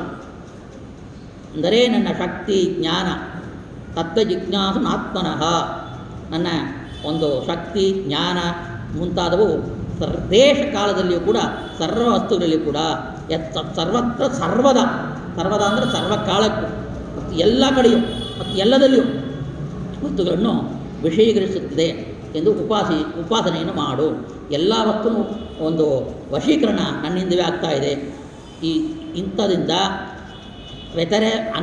ಅನ್ಯನ್ಯ ವ್ಯತಿರೇಕ್ಯಾಭ್ಯ ಅಂದರೆ ಅನ್ವಯ ವ್ಯತಿರೇಕ್ಯಾಭ್ಯಾಂ, ಅನ್ವಯ ಮಾಡಿಕೊಳ್ಬೇಕು. ಸಂದರ್ಭದಲ್ಲಿ ಕೂಡ ಸ್ವತಂತ್ರ ಅಹಂ ಹಾಗಂತೇಳಿ ಅಹಂಕಾರ ಬರುವುದಿಲ್ಲ. ಇದರಿಂದ ನೀನು ಬದ್ಧನೂ ಆಗುವುದಿಲ್ಲ. ಹಾಗಂತೇಳಿ ಈ ಬ್ರಹ್ಮ ಸೃಷ್ಟಿಕರ್ತ ಬ್ರಹ್ಮದೇವರಿಗೆ ಸಾಕ್ಷಾತ್ ನಾರಾಯಣ ಈ 4 ಶ್ಲೋಕದಿಂದ ಸೃಷ್ಟಿಯಾದಿ ಕರ್ಮವನ್ನು ಮಾಡೋಕ್ಕೆ ಈ 4 ಶ್ಲೋಕದಿಂದ ಇಡೀ ಭಾಗವತವನ್ನು ಹೇಳ್ತಾ ಇದ್ದಾರೆ ಸುಲಭವಾಗಿ. ಹಾಗಾದರೆ ಏನರ್ಥ ಆಯಿತು? ನೀನು ಏಕಾಗ್ರಚಿತನೆ ಮನಸ್ಸನ್ನು ಕೊಟ್ಟು ಒಂದೇ ಚಿಂತನೆಯಿಂದ ನನ್ನಲ್ಲಿ ಭಕ್ತಿ ಇಟ್ಟು ಈ ಶಕ್ತಿ ಜ್ಞಾನ ಮತ್ತು ಸರ್ವ ದೇಶ ಕಾಲದಲ್ಲಿಯೂ ಕೂಡ ಸರ್ವ ವಸ್ತುಗಳಿಗೂ ಕೂಡ ನಾನು ಇದ್ದೀನಿ, ಅದನ್ನು ಉಪಾಸನೆ ಮಾಡು. ಆವಾಗ ನೀನು ಸ್ವತಂತ್ರ, ನಾನು ಸ್ವತಂತ್ರ ಎಂಬ ಅಹಂಕಾರ ಗರ್ವ ಬರೋದಿಲ್ಲ. ಅಂದರೆ ಸ್ವತಂತ್ರ ಭಗವಂತ ಇಲ್ಲ, ನಾವು ಸ್ವತಂತ್ರವಾಗಿ ಎಲ್ಲ ಮಾಡ್ತಾ ಇದ್ದೀವಿ ಅಂತೇನು ಒಂದು ಬರ್ತೋ ಆ ಕರ್ಮದಿಂದ ನಾನು ನಾನು ನಾನು ನಾನು ಹಗಮ್ ಹಗಮ್ ತಿಳಿರೋದ್ರಿಂದ ನಮ್ಮ ಜೀವಮಾನದಲ್ಲಿಯೂ ನಮಗೆ ಟೆನ್ಷನ್ ತಗೊಂಡು ಮನೋವ್ಯಾಧಿ, ಬಿ ಪಿ, ಶುಗರು ಎಲ್ಲ ಬಂದು ಎಲ್ಲ ಟೆನ್ಷನ್ ಆಗಿ ಜೀವನವನ್ನು ನಡೆಸಬೇಕಾಗುತ್ತೆ. ಬ್ರಹ್ಮದೇವರಿಗೆ ಯಾಕೆ ಟೆನ್ಷನ್ ಇಲ್ಲ? ಯಾಕೆ ಇಷ್ಟು ಒಂದು ಫ್ಯಾಮಿಲಿ ನಡೆಸೋದೇ ಕಷ್ಟ, 14 ಲೋಕವನ್ನು ನಡೆಸಬೇಕು, ಅಲ್ಲಿ ಶ್ವಾಸೋಪವನ್ನು ಮಾಡಬೇಕು, ಎಲ್ಲವನ್ನು ಇದು ಮಾಡಬೇಕು. ಯಾವ ಕಾಲಕ್ಕೆ ಯಾವ ಯೋಗಕ್ಕೆ ಯಾವ ಮನ್ವಂತರಕ್ಕೆ ಯಾವ ಬದಲಾವಣೆ ಆಗ್ತಾ ಇರುತ್ತೆ ಕಾಲಗಳು, ಯುಗಗಳು. ಆ ಕಾಲ ಯುಗಕ್ಕೆ ದಿನಪ್ರಳಯ, ಅವಾಂತರ ಪ್ರಳಯ, ಮನ್ವಂತರ ಪ್ರಳಯ, ಮಹಾಪ್ರಳಯ ಇದೆಲ್ಲ ನಡೆಸಬೇಕು. ಆ ಕಾಲದಲ್ಲಿ ವಸ್ತುಗಳೇ ಬೇರೆ ಬೇರೆ ರೀತಿಯಲ್ಲಿ ಇರುತ್ತೆ, ಅದನ್ನು ಮತ್ತು ಅವ್ರು ಜ್ಞಾಪ ಮಾಡ್ಕೊಂಡು ತಗೊಂಡು ಬರಬೇಕು. ಇವರಿಗೆಲ್ಲ ಏನು ಟೆನ್ಷನ್ ಇಲ್ವಾ ಬ್ರಹ್ಮದೇವರು? ಅಂದರೆ ಇದೆಲ್ಲ ಯೋಚನೆ ಮಾಡಿದರೆ ಅವರು ಬಿಟ್ಬಿಡಿ ನಾವು ಹೋಗ್ತೀನಿ ಅಂತ ಹೊರಟೋಗ್ತಾರೆ. ಬ್ರಹ್ಮಪಟ್ಟವು ಬೇಡ, ಏನು ಬೇಡ ನನಗೆ ಅಂತ. ಆದರೆ ಭಗವಂತನ ಸ್ವತಂತ್ರ, ಸರ್ವವ್ಯಾಪ್ತ, ಸರ್ವಕರ್ಮ ಪ್ರೇರಕ, ಸರ್ವಕರ್ಮ ನಿವೃತ್ತ, ಸರ್ವಧಾತ, ಸರ್ವ ಅಂತರ್ಯಾಮಿಯಾಗಿರುವವನು, ಸರ್ವತಂತ್ರ ಸ್ವತಂತ್ರ, ಅಪ್ರವಿಟ್ಟ ಎರಡೂ ಅವನೇ. ಹಾಗಂತೇಳಿ ಇಂಥ ಒಂದು ಗುಣ ಉಪಾಸನೆ ಏನೇನಿದೆಯೋ ಅದನ್ನು ಉಪಾಸನೆ ಮಾಡೋದ್ರಿಂದ, ಭಗವಂತನ ಅನುಗ್ರಹದಿಂದ, ಭಗವಂತ ಒಳಗಿಂದ ಇರೋದ್ರಿಂದ, ಭಗವಂತನೇ ನಡೆಸ್ತಾನ ಅಂತಿರೋದ್ರಿಂದ ಇವರಿಗೆ ಸ್ವತಂತ್ರನೇ ನಾನಿಲ್ಲ ಅಂತೇಳಿ ಅಗಮ್ಮಿಲ್ಲ ಅವರಿಗೆ. ಅದಕ್ಕೆ ಸುಲಭವಾಗಿ ಈ 14 ಲೋಕವನ್ನು ಸೃಷ್ಟಿ ಮಾಡೋಕ್ಕಾಯಿತು ಅಂತೇಳಿ ಅವರು ನಾರದರಿಗೆ ಭಗವಂತ ಹೇಳಿದ 4 ಶ್ಲೋಕದ ಮಹಿಮೆಯನ್ನು ಹೇಳಿ, ಅದಕ್ಕಾಗಿ ನೀನು ಕೇಳಿದಿ ನನ್ನ, ನೀವೇ ದೊಡ್ಡವರು, ನೀವೇ ಪಿತಾ ಸ್ಥಾನದಲ್ಲಿರೋರು, ಸರ್ವ ಸೃಷ್ಟಿಕರ್ತರು, ನೀವು ಯಾಕೆ ತಪಸ್ಸು ಮಾಡಿದ್ರಿ ಅಂತ ಕೇಳಿದ್ದೆಲ್ಲ ಅದು ತಪ್ಪಾಯ್ತಾ ಇಲ್ವಾ ಅಂತೇಳಿ ಮಗನ ಬೈದು ಅದನ್ನು ಅವರಿಗೆ ಗೊತ್ತಿರುತ್ತೆ. ನಾರದರು ಜ್ಞಾನ ಪಂಡಿತರು, ನರ ಅಂದರೆ ಜ್ಞಾನ, ದದಾತಿ ನರ ದದಾತಿನಿ ನಾರದರ ಅಂತೇಳಿ ಅವರು ಇರೋದ್ರಿಂದ ಜ್ಞಾನಕ್ಕೆ ನಮಗೆ ಗೊತ್ತಾಗಬೇಕು ಅಂತ ಈ ಪುರಾಣಗಳು ಬರ್ತಾ ಇದೆ.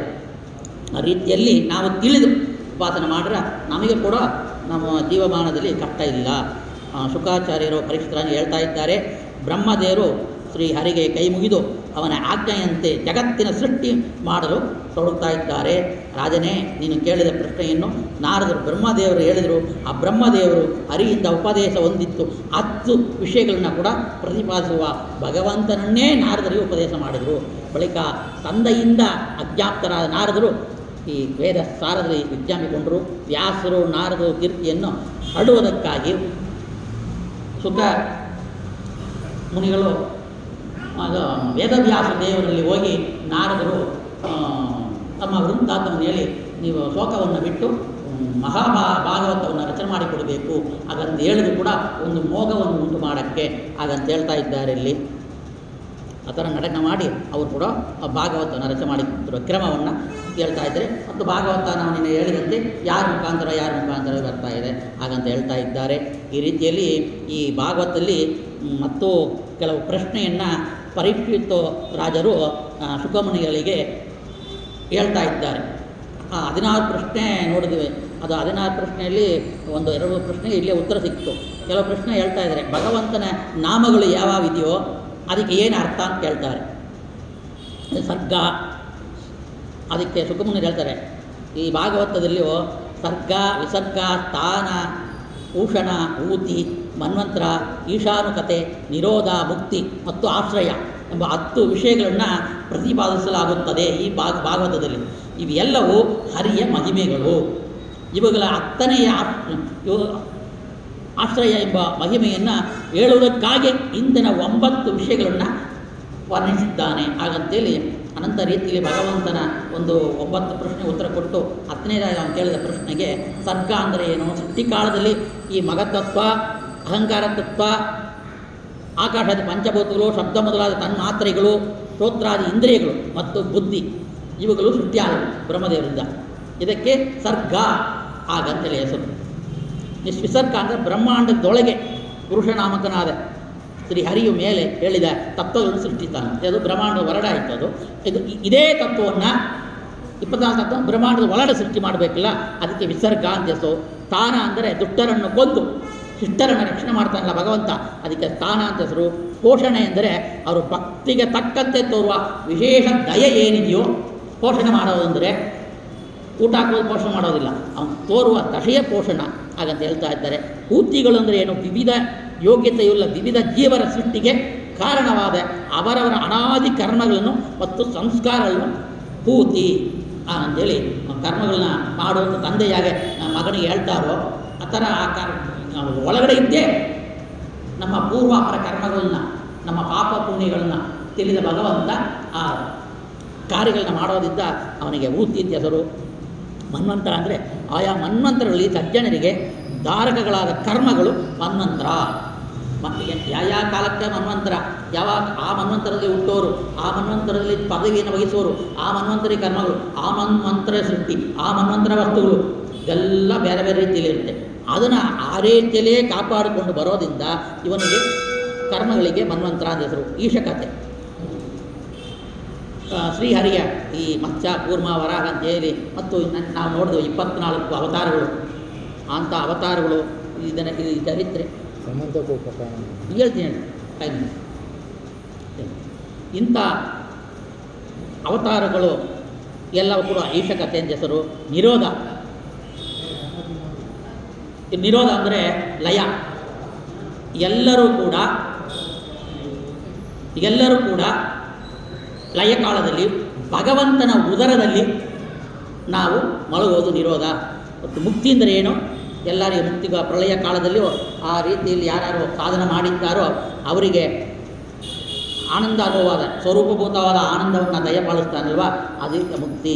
ಆಶ್ರಯ ಈ ಜಗತ್ತಿನ ಮುಖ್ಯ ಮತ್ತು ಅವಾಂತರ ಸೃಷ್ಟಿಗಳು, ಪಾಲನೆ, ಲಯ ಮೊದಲಾದ ಈ ಎಲ್ಲ ಕರ್ಮಗಳು ಮತ್ತು ಇವೆಲ್ಲವೂ ಯಾವನ್ನು ಆಶ್ರಯ ಮಾಡಿಕೊಂಡಿದೆಯೋ ಅದಕ್ಕೆ ಆಶ್ರಯ ಹಾಗಂತೇಳಿ ಹೆಸರು. ಏನು ಅವನೇ ಆಶ್ರಯ. ಮತ್ತು ಅಧ್ಯಾತ್ಮ, ಆದಿಭೌತಿಕ, ಆದಿ ದೈವಿಕ, ಹರಿಯ ದೇಹದೊಳಗೆ ಕಣ್ಣು ಮೊದಲಾದ ಇಂದ್ರಿಯಗಳಲ್ಲಿ ಪ್ರೇರಕನಾಗಿರುವ ಯಾರು ದೇವತೆಗಳಿದ್ದಾರೋ ಅವರು ಆತ್ಮಕ ಅಂದರೆ ಅಧ್ಯಾತ್ಮಕ.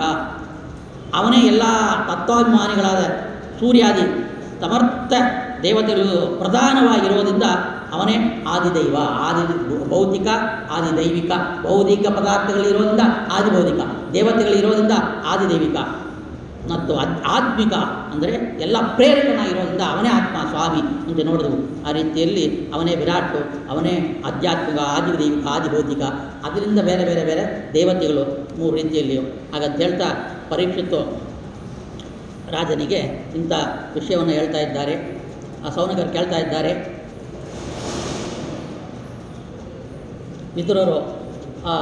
ವಿದುರ ಬಂದು ಈ ಬಂಧುಗಳನ್ನ ಬಿಟ್ಟು ತೀರ್ಥಯಾತ್ರೆಗೆ ಹೋಗಿದ್ದಾನ, ಆ ವಿಷಯವನ್ನು ತಿಳಿಸಬೇಕು ಅಂತ ಹೇಳ್ತಾ ಇದ್ದಾರೆ.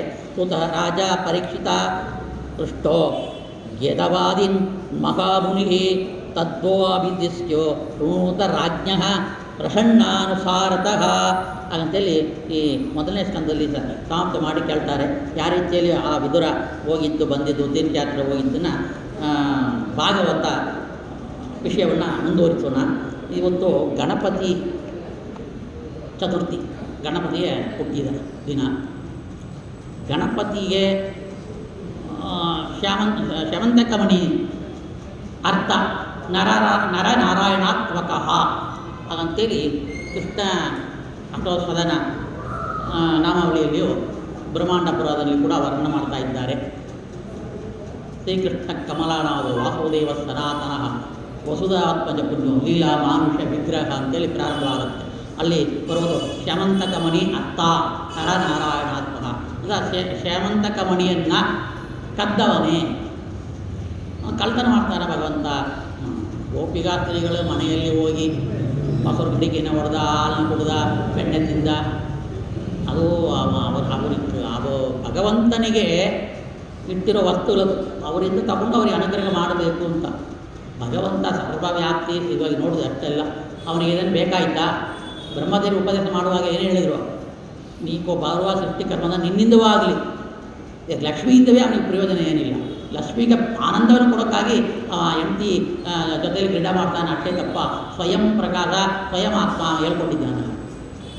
ನನ್ನಿಂದ ವಸ್ತುಗಳಿಂದ ಯಾವಿಂದ ಸ್ವಯಂ ಭ್ರಮಣ ಆಗುತ್ತೆ. ಅದಕ್ಕೆ ಶ್ಯಾಮಂತಕ ಮಣಿಯನ್ನು ಭಗವಂತ ಕದ್ದಿದ್ದು ನಿಜವೋ, ಯಾವ ರೀತಿಯಲ್ಲಿಯ ಕಥೆ ಇದೆ ಅಂಥೇಳಿ ಭಾಗವತದಲ್ಲಿಯೂ ಬೇರೆ ಕಡೆ ಬರುವ ವಿಷಯವನ್ನು ಇವತ್ತು ಕೇಳಬೇಕು ಅಂತಿರೋದ್ರಿಂದ ಅದನ್ನು ಸ್ವಲ್ಪ ಕಾಲ ನಾವು ನೋಡೋಣ. ಲಾಂಗ್ ಡ್ರೈವ್ ಹೋಗ್ತೀವಿ ನಾವು, ಜಾಲಿಯಾಗಿ ಇಲ್ಲ ಹೋಗಬೇಕು ಅಂತ.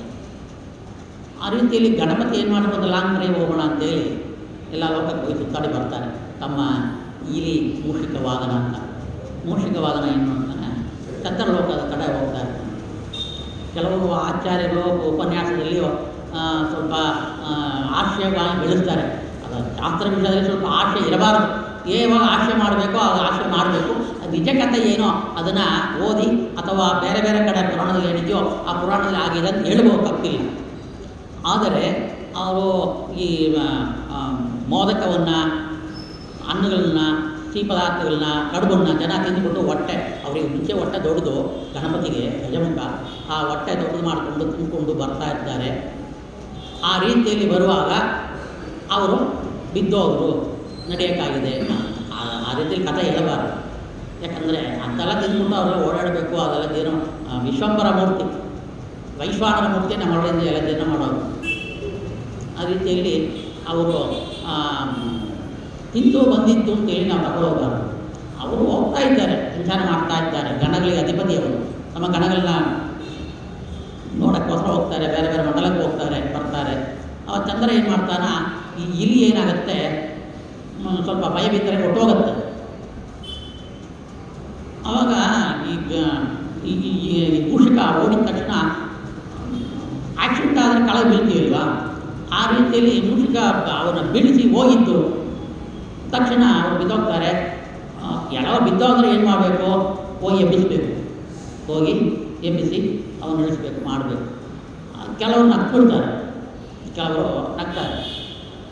ಏನೋ ಕೆಟ್ಟ ಕಾಲ ಚಂದ್ರ ನಗ್ಬಿಟ್ಟ, ಕಳಗಲ ನಗ್ತಿಲ್ಲ.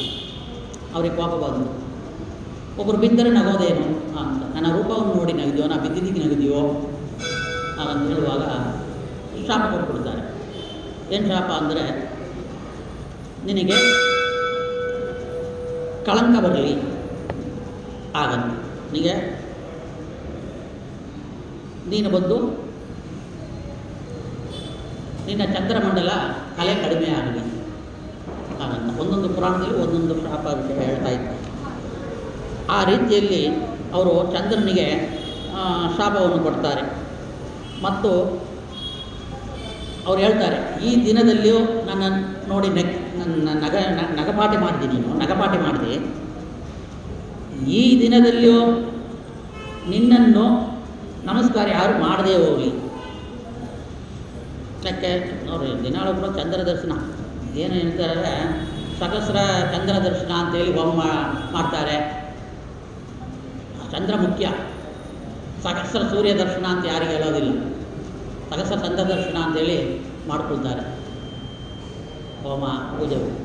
ಚಂದ್ರ ದರ್ಶನ ಮಾಡ್ಕೊಳ್ಬೇಕು ಅಂತಿದೆ. ನಾ ಮುಂಚೆ ಏನು ಭಾಗವತರು ಹೇಳಿಲ್ಲ, ಚಂದ್ರನಲ್ಲಿ ದಿವಾಮನ, ಹಯಗ್ರೀವ, ದತ್ತ ಇವ್ರನ್ನೆಲ್ಲ ಚಿಂತನೆ ಮಾಡಬೇಕು ಅಂತ. ಅದು ನಿತ್ಯದಲ್ಲಿ ಮಾಡ್ಕೊಳ್ಬೇಕು. ನಾವು ನಿತ್ಯದಲ್ಲಿ ಚಂದ್ರ ದರ್ಶನ ಮಾಡಿಕೊಳ್ಳೇಬೇಕು. ಆದರೆ ಈ ದಿನದಲ್ಲೂ ನಿನ್ನ ದರ್ಶನ ಯಾರು ಮಾಡ್ತಾರೋ ಅವರಿಗೆ ಕಳ್ತನ ಮಾಡೋದು ಅವಮಾನ ಆಗಲಿ, ಅವರಿಗೆ ದುಃಖ ಆಗಲಿ. ನನಗೆ ಆ ಒಂದು ಅಪಮಾನ ಆ ದಿನ ಮಾತ್ರ ಇಲ್ಲ, ಆ ದಿನ ನಾನು ನೋಡಿಬಿಟ್ಟಿದ್ರೆ ಅವತ್ತಿನ ದಿನವೇ ಬರಬೇಕು ಅಂತೇನಿಲ್ಲ. ಎಷ್ಟೋ ವರ್ಷ ಕಳೆದು ಬರ್ಬೋದು, ಅಥವಾ ಆ ದಿನವೇ ಬರ್ಬೋದು, ಅಥವಾ ಆ ಪಕ್ಷದಲ್ಲಿ ಬರ್ಬೋದು, ಆ ವರ್ಷದಲ್ಲಿಯೂ ಬರ್ಬೋದು. ಈ ರೀತಿಯಲ್ಲಿದೆ. ಈ ರೀತಿಯಲ್ಲೂ ಚಂದ್ರನನ್ನು ನೋಡುವ ಒಂದು ಭಾಗ್ಯ ಇವತ್ತಿನ ದಿನ ನಮಗೆ ಇರೋದಿಲ್ಲ. ಯಾಕಂದರೆ ನಾನು ನೋಡಲೇಬಾರ್ದು, ಅಪವಾದ. ನಮ್ಮ ಲೈಫಲ್ಲೇ ನಾವು ನೋಡ್ರಿ, ಮೊಬೈಲಲ್ಲಿ ನೋಡ್ತೀವಿ, ಯಾರೋ ಮನೆಗೆ ಬಂದು ಹೋಗ್ತಾರೆ. ಎಲ್ಲೋ ಒಬ್ಬರು ಮನೆಗೆ ಹೋಗಿದ್ದೆ, ಆಚಾರ್ಯ ಪೆನ್ ಡ್ರೈವ್ ತಗೊಂಡು ಹೋಗಿರ ನೀವು ಫೋನ್ ಮಾಡ್ತಾರೆ.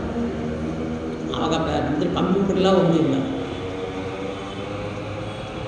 ನಾವೇನು ಮಾಡ್ತೀವೋ ಕುಡಿಯೋಕೆ ಇಲ್ಲೋ ಬೆಳ್ಳಿ ಲೋಟ ಇಡ್ತೀವಿ, ಮಠಕ್ಕೆ ದೇವಸ್ಥಾನಕ್ಕೆ ಹೋಗುವಾಗ ನಾವೇ ಮಾಡ್ಕೊಂಡು ಬರ್ತೀವಿ. ಅದು ಸಿಕ್ಕೋದಿಲ್ಲ, ತಿಳ್ಕೊಳ್ಳಿ. ಇವ್ರು ತಗೊಂಡಿರ್ಬೋದು, ಅವ್ರು ತಗೊಂಡಿರ್ಬೋದು. ಹಾಗಂತ ಒಂದು ಅಪಮಾನ.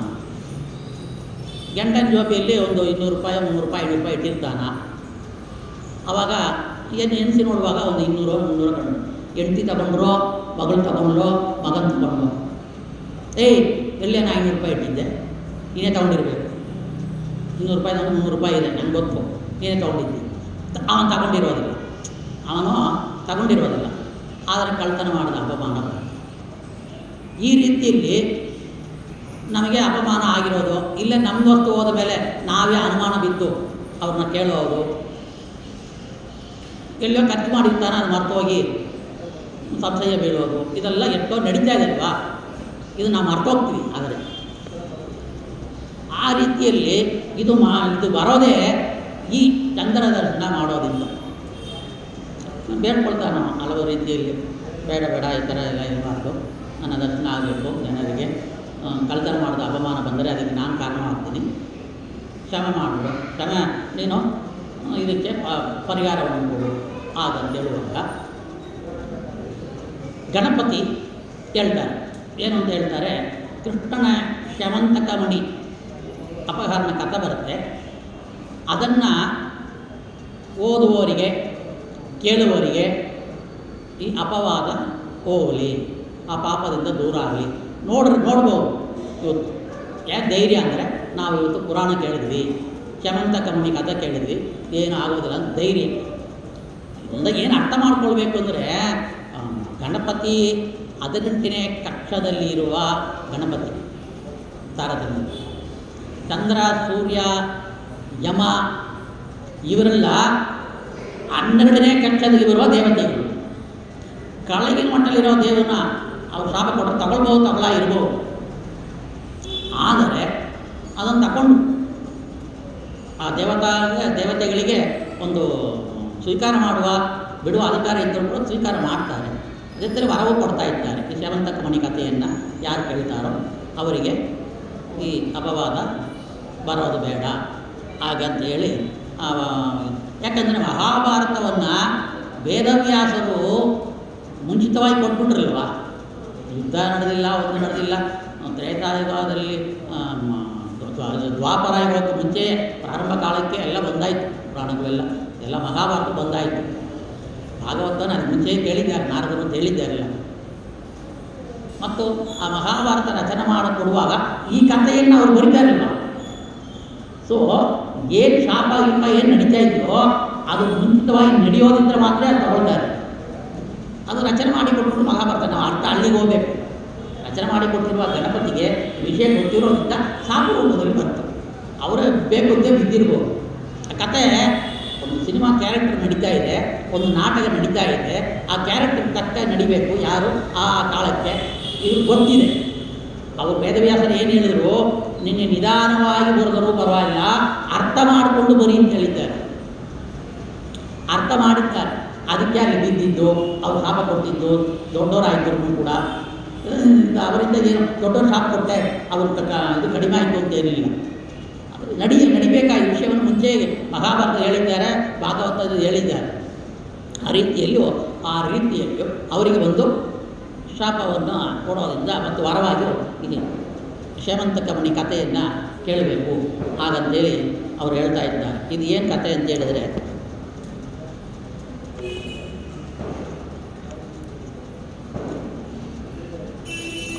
ಸತ್ರಾಜಿತ ಅಂತೇಳಿ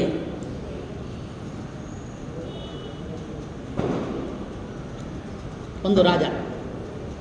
ಆ ಸತ್ರಾಜಿತನೆಂಬ ಯಾದವನಿಗೆ ಅವನ ತಪಸ್ಸನ್ನು ಮೆಚ್ಚಿ ಸೂರ್ಯದೇವರು ಪ್ರತ್ಯಕ್ಷರಾಗಿ ಶ್ಯವಂತಕ ಎಂಬ ಮಣಿಯನ್ನು ಕೊಟ್ಟಿದ್ದಾನೆ. ಸತ್ರಾಜಿತ ರಾಜ ಯಾವಾಗಲೂ ಒಂದು ಸೂರ್ಯನ ನೋಡಿ ನಮಸ್ಕಾರ ಮಾಡೋದು, ಸೂರ್ಯ ಸ್ತೋತ್ರ ಹೇಳೋದು, ಸೂರ್ಯನ ಕುರಿತು ತಪಸ್ಸು ಮಾಡೋದು ತುಂಬ ಇಷ್ಟ. ಆ ರೀತಿಯಲ್ಲಿ ಸತ್ರಾಜಿತನಿಗೆ ಸೂರ್ಯದೇವರು ಬಂದು ಅವನಿಗೆ ಒಂದು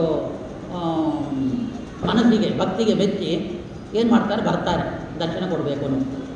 ದರ್ಶನ ಮಾಡ್ತಾ ಇರುವಾಗ ಕಣ್ಣೆಲ್ಲ ಉರಿಯುತ್ತೆ. ಒಂದು ಲೈಟ್ ಜೋರಾಗಿ ಹಾಕಿದ್ರೆ ನಮ್ಮ ಕಣ್ಣನ್ನು ಈಗ ಮುಚ್ಕೊಳ್ತೀವಿ, ಪವರ್ ಅಷ್ಟಿರುತ್ತೆ. ಸೂರ್ಯ ದೇವರೇ ಬಂದು ಇಲ್ಲದ್ರೆ ನೋಡೋಕ್ಕೆ ಆಗಿಲ್ಲ.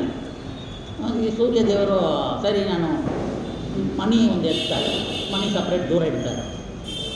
ಆ ಮಣಿ ಹೆಸರು ಶ್ಯಾಮಂತಕ ಮಣಿ. ಆ ಮಣಿ ಹೋದ ಕೂಡ ಸ್ವಲ್ಪ ನೋಡೋಕ್ಕೆ ಪವರ್ ಕಡಿಮೆ ಆಯಿತು, ನೋಡ್ತಾರೆ. ಈ ಮಣಿ ಚೆನ್ನಾಗಿದೆಲ್ಲ, ನನಗೆ ಕೊಡ್ತೀಯ ಅಂತ ಹೇಳ್ತಾರೆ. ಆಯಿತು, ನಿನಗೆ ತಗೊಂಬಂದೆ, ಇಟ್ಕೋ. ಇದು ಬಂಗಾರ, ಒಂದು ದಿನಕ್ಕೆ ಒಂದು ಎಷ್ಟು ಕೆ ಜಿ ಕಟ್ಟಲಿ ಬಂಗಾರ ಬೇಕು, ಅದರಿಂದ ಪ್ರೊಡಕ್ಟ್ ಮಾಡ್ಕೊಳ್ಬೋದು. ಇಂಥ ಮನಿ ಎಲ್ಲಿದೆಯೋ ಏನೋ ಗೊತ್ತಿಲ್ಲ. ಇಲ್ಲಟ್ರೆ ನಮ್ಮ ಭಾರತ ಭೂಮಿ ಇವತ್ತು ನಂಬರ್ 1 ಎಲ್ಲ ನಮ್ಮ ಗೋಲ್ಡಿಗೆ ನಮ್ಮ ಹತ್ರ ಕೈ ಚಾಚ್ತಾ ಇತ್ತು. ಆದರೆ ಯಾಕೆ ಕಳ್ತನ ಒಬ್ಬರಿಂದ ಒಬ್ಬರು ಕಳ್ತನ ಆಗ್ತೋ ಅದು ಆ ಥರ ಕಳ್ತನ ಆಗ್ತಾಯಿತ್ತು. ಇಂಗ್ಲೆಂಡ್ ಎಲಿಜಬೆತ್ ರಾಣಿಯನ್ನು ನಮ್ಮ ವೈರವನ್ನು ಅಲ್ಲಿ ಡೈಮಂಡ್ ತಗೊಂಡು ತಲೆ ಮೇಲೆ ಇಟ್ಕೊಂಡಿದ್ದಾರೆ, ಎಲ್ಲ ಕಳ್ತನ ಮಾಡಿದ್ದಾರೆ, ಹೋಗ್ತಾ ಇರ್ತಾರೆ. ಈ ರೀತಿಯಲ್ಲಿ ನಾವು ಈ ಸತ್ರಾಜಿತನಿಗೆ ಕೊಡ್ತಾನೆ. ಅವ ಅದರಿಂದ ಬಂಗಾರವನ್ನು ಇದು ಮಾಡಿಕೊಂಡು ತುಂಬ ಆನಂದವಾಗಿ ಎಲ್ಲ ಅನುಭವಿಸ್ಕೊಂಡು ಚೆನ್ನಾಗಿರ್ತಾನೆ.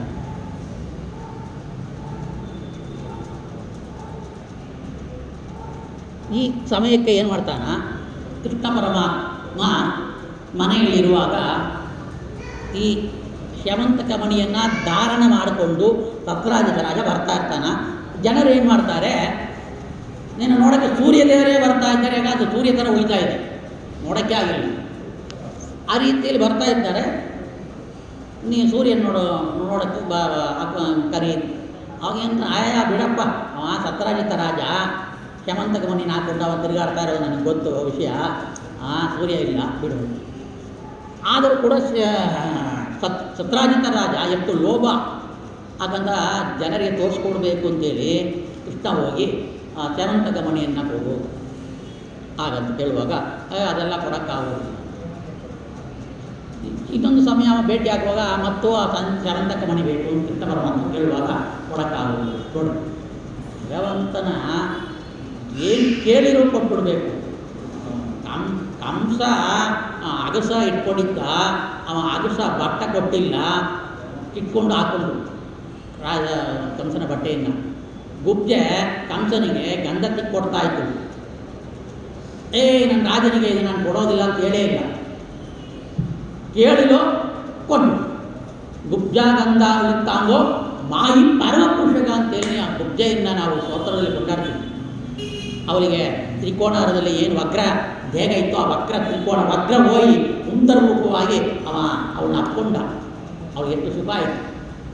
ಆ ರೀತಿಯಲ್ಲಿ ಭಗವಂತ ಕೇಳಿದ ತಕ್ಷಣ ಕೊಡಬೇಕು ಅಂತಿರೋರಿಗೆ ಯಾರು ಕೊಟ್ಟಿದ್ದಾರೆ ಕಥೆ ರಾಮಾಯಣ ಮಹಾಭಾರತ ನೋಡ್ರೆ ಭಗವಂತ ಕೇಳಿದ್ರೆ ಕೊಟ್ಬಿಡ್ಬೇಕು. ನಾವು ಕೂಡ ಕೊಡೋದಿಲ್ಲ. ಅವ ಏನು ಕೇಳ್ತಾನ, ಪತ್ರಂ ಪುಷ್ಪಂ ಫಲಂ ತೋಯಂ ವ್ಯೋಮ ಭಕ್ತಿಯ ಪ್ರೈತಿ, ಭಕ್ತಿಯಿಂದ ಒಂದು ಪುಷ್ಪ ಕೊಡು, ಹೂ ಕೊಡು, ತುಳಸಿ ಕೊಡು ಅಂತ ಕೇಳ್ತಾನೆ. ಅದು ನಾವು ಕೊಡೋದಿಲ್ಲ. ನಾವು ಮುಂಚೆ ಕೊಡ್ತೀಯಾ ಇಲ್ಲ ಅಂತ ಬಿಟ್ಬಿಡ್ತೀವಿ, ನಮಗೆ ಉದ್ಧಾರ ಆಗೋದಿಲ್ಲ. ಶ್ಯಾಮಂತಕ ಮಣಿ ಕೇಳಿದ ಭಗವಂತ ಕೃಷ್ಣಾರ್ಪಣ ಮತ್ತು ಅಂದರೆ ಕೊಟ್ಬಿಟ್ಟಿದ್ದಾನೆ, ಉದ್ಧಾರ ಆಗ್ತಾ ಇದ್ದ. ಅವರು ಆಮೇಲೆ ಕೊಡ್ತಾನೆ. ಆಮೇಲೆ ಏನು ಮಾಡ್ತಾ ಇವ ಒಂದು ಕೇಳಿ ಕೊಟ್ಟಿಲ್ಲ. ಈ ಥರ ಭಗವಂತನಿಗೆ ಕಣ್ಣು ಬಿದ್ದೋಯ್ತು ಕೃಷ್ಣನಿಗೆ. ನಾವು ಇದನ್ನು ಇಟ್ಕೊಳ್ಬಾರ್ದು ಅಂತೇಳಿ ಈ ಸತ್ರಾಜಿತ ತಮ್ಮ ಹೆಸರು ಏನಂದರೆ ಪ್ರಸೇನಾಜಿತ್, ಅವನ ಹೆಸರು ಪ್ರಸೇನಜಿತ್ ಅಂತೇಳಿ ತಮ್ಮನಿಗೆ ಕೊಟ್ಬಿಡ್ತಾನೆ. ಅವ ಹಾಕೊಂಡು ತಿರುಗಾಡ್ತಾ ಇರ್ತಾನೆ. ಈ ಸೂರ್ಯ ಕೊಡುವಾಗಲೇ ಒಂದು ಕಂಡೀಷನ್ ಆಗಿರ್ತಾನೆ. ಈ ಶ್ಯಾಮಂತಕ ಮಣಿ ಹಾಕುವಾಗ ಶುದ್ಧನಾಗಿರಬೇಕು, ಕೈ ಕಾಲು ತೊಳ್ಕೊಂಡೇ ಹಾಕಬೇಕು, ಸ್ನಾನ ಮಾಡಬೇಕು, ಸಂಧ್ಯಾನ ಮಾಡಬೇಕು, ಪೂಜೆ ಮಾಡಬೇಕು, ಆಮೇಲೆ ಹಾಕೊಳ್ಬೇಕು. ಏನು ಮೂತ್ರ ವಿಸರ್ಜನೆ ಹಾಕಿ ಹೋಗೋದು ಹೋಗೋದು ಮಾಡೋದು ಟೈಮೆಲ್ಲ ಹಾಕಬಾರ್ದು ಹಾಗಿರ್ತಾರೆ. ತುಳಸಿ ಮಣಿ ಹಾಗೆ ಒಂದು ನಾವು ಮೂತ್ರ ವಿಸರ್ಜನೆ ಟಾಲ್ಕ್ ಹೋಗೋದು ಬರೋದೆಲ್ಲ ಹಾಕಬಾರ್ದು. ಕೆಲವರು ಹೇಳ್ತಾರೆ ಹಾಕಿ ಅಲ್ಲೇ ಸತ್ತೋದ್ರೆ ನಮ್ಮ ಮೇಲೆ ತುಳಸಿದೆಲ್ಲ ಇರಬೇಕಲ್ವ. ತುಳಸಿ ಮಣಿ ಜಡವಾದ ತುಳಸಿ ಮಣಿ ಇಟ್ಕೊಂಡು ನಾವು ಏನು ಮಾಡೋದು, ತುಳಸಿ ಮಣಿ ಒಳಗಡೆ ಭಗವಂತ ರೂಪ ಇದೆ ತಿರುಗಿ ಮಾಡೋದು. ಅಶುದ್ಧವಾಗಿರೋ ಕಾಲಕ್ಕೆಲ್ಲ ಕೆಲವು ವಸ್ತುಗಳು ಹಾಕಬಾರ್ದು. ಪವಿತ್ರ ಉಂಗುರ ಹಾಕಬಾರ್ದು. ಸಾಲಿಗ್ರಾಮ ಜನಿವಾರಲ್ಲಿ ಕೋಸ್ಕೊಂಡು ಯಾವಾಗಲೂ ಹಾಕಿರ್ತಾರೆ, ಕಿವಿಯಲ್ಲಿ ಹಾಕೊಳ್ತಾರೆ ಸಾಲಿಗ್ರಾಮ. ಅದೆಲ್ಲ ಶಾಸ್ತ್ರದ ವಿಚಾರ ನೋಡಿದ್ರೆ ಮತ್ತು ಈ ವಿಚಾರ ಎಲ್ಲ ನೋಡಿದರೆ ತಪ್ಪೆ. ಆ ರೀತಿಯಲ್ಲಿಯೂ ಅವ ಏನು ಮಾಡ್ತಾನ, ಎಲ್ಲ ಹೇಳಿಕೊಡ್ತಾನೆ ಶುದ್ಧವಾಗಿ ಮಾಡಬೇಕು ಅಂತ. ಇದು ಅವ ಮಗ ತಮ್ಮನಿಗೆ ಹೇಳ್ತಾನ, ಅವ್ನು ಕೇಳೋದಿಲ್ಲ. ಕೆಲವರು ಮಾತು ಹೇಳಿದ ಮಾತು ಕೇಳೋದಿಲ್ಲ. ಯಾರು ಆ ಪ್ರಸೇಜಿತ ಅವ ಏನು ಮಾಡ್ತಾನೆ, ಅಶುದ್ಧಿ ಕಾಲಕ್ಕೆ ಅದನ್ನು ಹಾಕೊಳ್ತಾನಂತೆ. ಈ ಈ ಸೂರ್ಯದೇವರು ಹೇಳ್ತಾರೆ, ನೋಡಪ್ಪ ಶಮಂತಕ ಮಣಿಯಿಂದ ಈ ಮಣಿ ಏನಿದೆಯೋ ಇದು ಸಿಂಹರೂಪದಲ್ಲಿರುವ ಒಂದು ದೈತ್ಯ, ಇದನ್ನು ಅಪಹರಣ ಮಾಡೋಕ್ಕೆ ಬರ್ತಾ ಇರ್ತಾನೆ, ಅವನಿಂದ ಸ್ವಲ್ಪ ಎಚ್ಚರಿಕೆ ಆಗಿರು ಹಾಗಂತ ಹೇಳ್ತಾರೆ. ಆವಾಗಲೂ ಅವ ಏನು ಮಾಡ್ತಾನ, ಎಚ್ಚರಿಕೆ ಇಲ್ಲಾಗಿ ತಮ್ಮನಿಗೆ ಕೊಟ್ಟ, ಅವ ಎಚ್ಚರಿಕೆ ಇಲ್ಲಾಗಿ ಅಶುದ್ಧಿ ಕಾಲದಲ್ಲಿ ಹೋದ್ರೇನೋ ಆ ಸಿಂಹ ಏನು ಮಾಡಿತು, ಆ ಟೈಮಿಗೆ ಅವ ಹೋಗೋ ದಾರಿಲಿ ಬಂತು, ಅವನ್ನ ಕೊಂದಾಕಿದೆ ಯುದ್ಧ ಮಾಡಿ. ಮತ್ತು ಆ ಶಮಂತಕ ಮಣಿಯನ್ನು ಅಪಹರಣ ಮಾಡಿಕೊಂಡು ಹೋಗ್ತಾ ಇದೆ. ಈ ವಿಷಯ ಬಂದು ಊರಿಗೆ ಗೊತ್ತಾದ. ಅವ ತಮ್ಮ ತುಂಬ ದಿನ ಆಗಿ ಬಂದಿಲ್ಲ, ಅವ ಶಮಂತಕ ಮಣಿ ಇಲ್ಲ, ಇದು ಕೃಷ್ಣನೇ ಇಚ್ಛೆ ಬೀಳ್ತಾ ಇದ್ದಿದ್ದು. ಕೃಷ್ಣ ಪರಮಾತ್ಮ ಏನು ಮಾಡ್ದ, ನನ್ನ ಹತ್ರ ಬಂದು ಕೇಳ್ತಾ ಇದ್ದ, ನಾನು ಕೊಟ್ಟೇ ಇಲ್ಲ. ಸೊ ನಮ್ಮ ತಮ್ಮನ ಕೊಂದಾಕಿ ಈ ಶಮಂತಕ ಮಣಿಯನ್ನು ತಗೊಂಡು ಹೋಗಿದ್ದಾನ ಅಂತೇಳಿ ಎಲ್ಲ ಕಡೆಯೋ ಕೃಷ್ಣ ನನ್ನ ತಮ್ಮನ ಕೊಂದ, ಶಮಂತಕ ಮಣಿನ ತಗೊಂಡು ಹೋದ.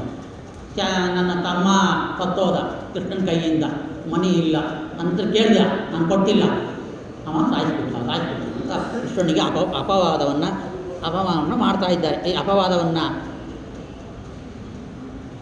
ಕೃಷ್ಣ ಏನು ಮಾಡ್ದ, ಯೋಗ್ಯರು ಇದ್ದಾರೆ ಯಾದವರು ಇಲ್ಲೋ ಅವ್ರ ಭಕ್ತರಲ್ಲ, ಈ ಥರ ಯೋಗ್ಯತೆ ಕೃಷ್ಣನ ಯೋಗ್ಯತೆ ಇಷ್ಟೇನಾ, ಅಯ್ಯೋ ಅವನು ಕಳ್ತಾನ ಬಿಡು, ಆವಾಗಲೇ ಅವ ಬೆಣ್ಣೆ ಮೊಸರನ್ನ ತಿಂದವನು, ಎಲ್ಲ ಕಳ್ತನ ಮಾಡಿದವನು, ಅವನ ಕಥೆಲ್ಲ ಕೇಳಿದ್ದೀವಿ. ಇವಾಗ ದೊಡ್ಡವನಾಗಿದ್ದಾನಲ್ಲ, ದುಡ್ಡು ಬರಬೇಕು, ಆಸೆ ಬಂಗಾರ ಬೇಕು ಅಂತ ಕಳ್ತನ ಮಾಡ್ಕೊಂಡು ಹೋಗಿದ್ದಾನ. ಇದೆಲ್ಲ ಮಾತಾಡ್ಕೊಂಡ್ರೆ ಏನು ಮಾಡೋದು ಅಂತೇಳಿ ಅವ ಏನು ಮಾಡ್ತಾನ, ಇದನ್ನು ನಿಜ ಏನು ಅಂತ ಕಂಡುಹಿಡಿಬೇಕು ಅಂತೇಳಿ ಭಕ್ತ ಪುರಾಣದಲ್ಲಿ ಬಲರಾಮನ ಜೊತೆಯಲ್ಲಿ ಯಾದವರ ಜೊತೆಯಲ್ಲಿಯೂ ಅಲ್ಲಿ ಹುಡ್ಕೊಂಡು ಹೋದ ಅಂತಿದೆ. ಇಲ್ಲಿ ಬಂದು ಬಲರಾಮನ ಹೆಸರು ಹೇಳಿಲ್ಲ ಭಾಗವತದಲ್ಲಿ.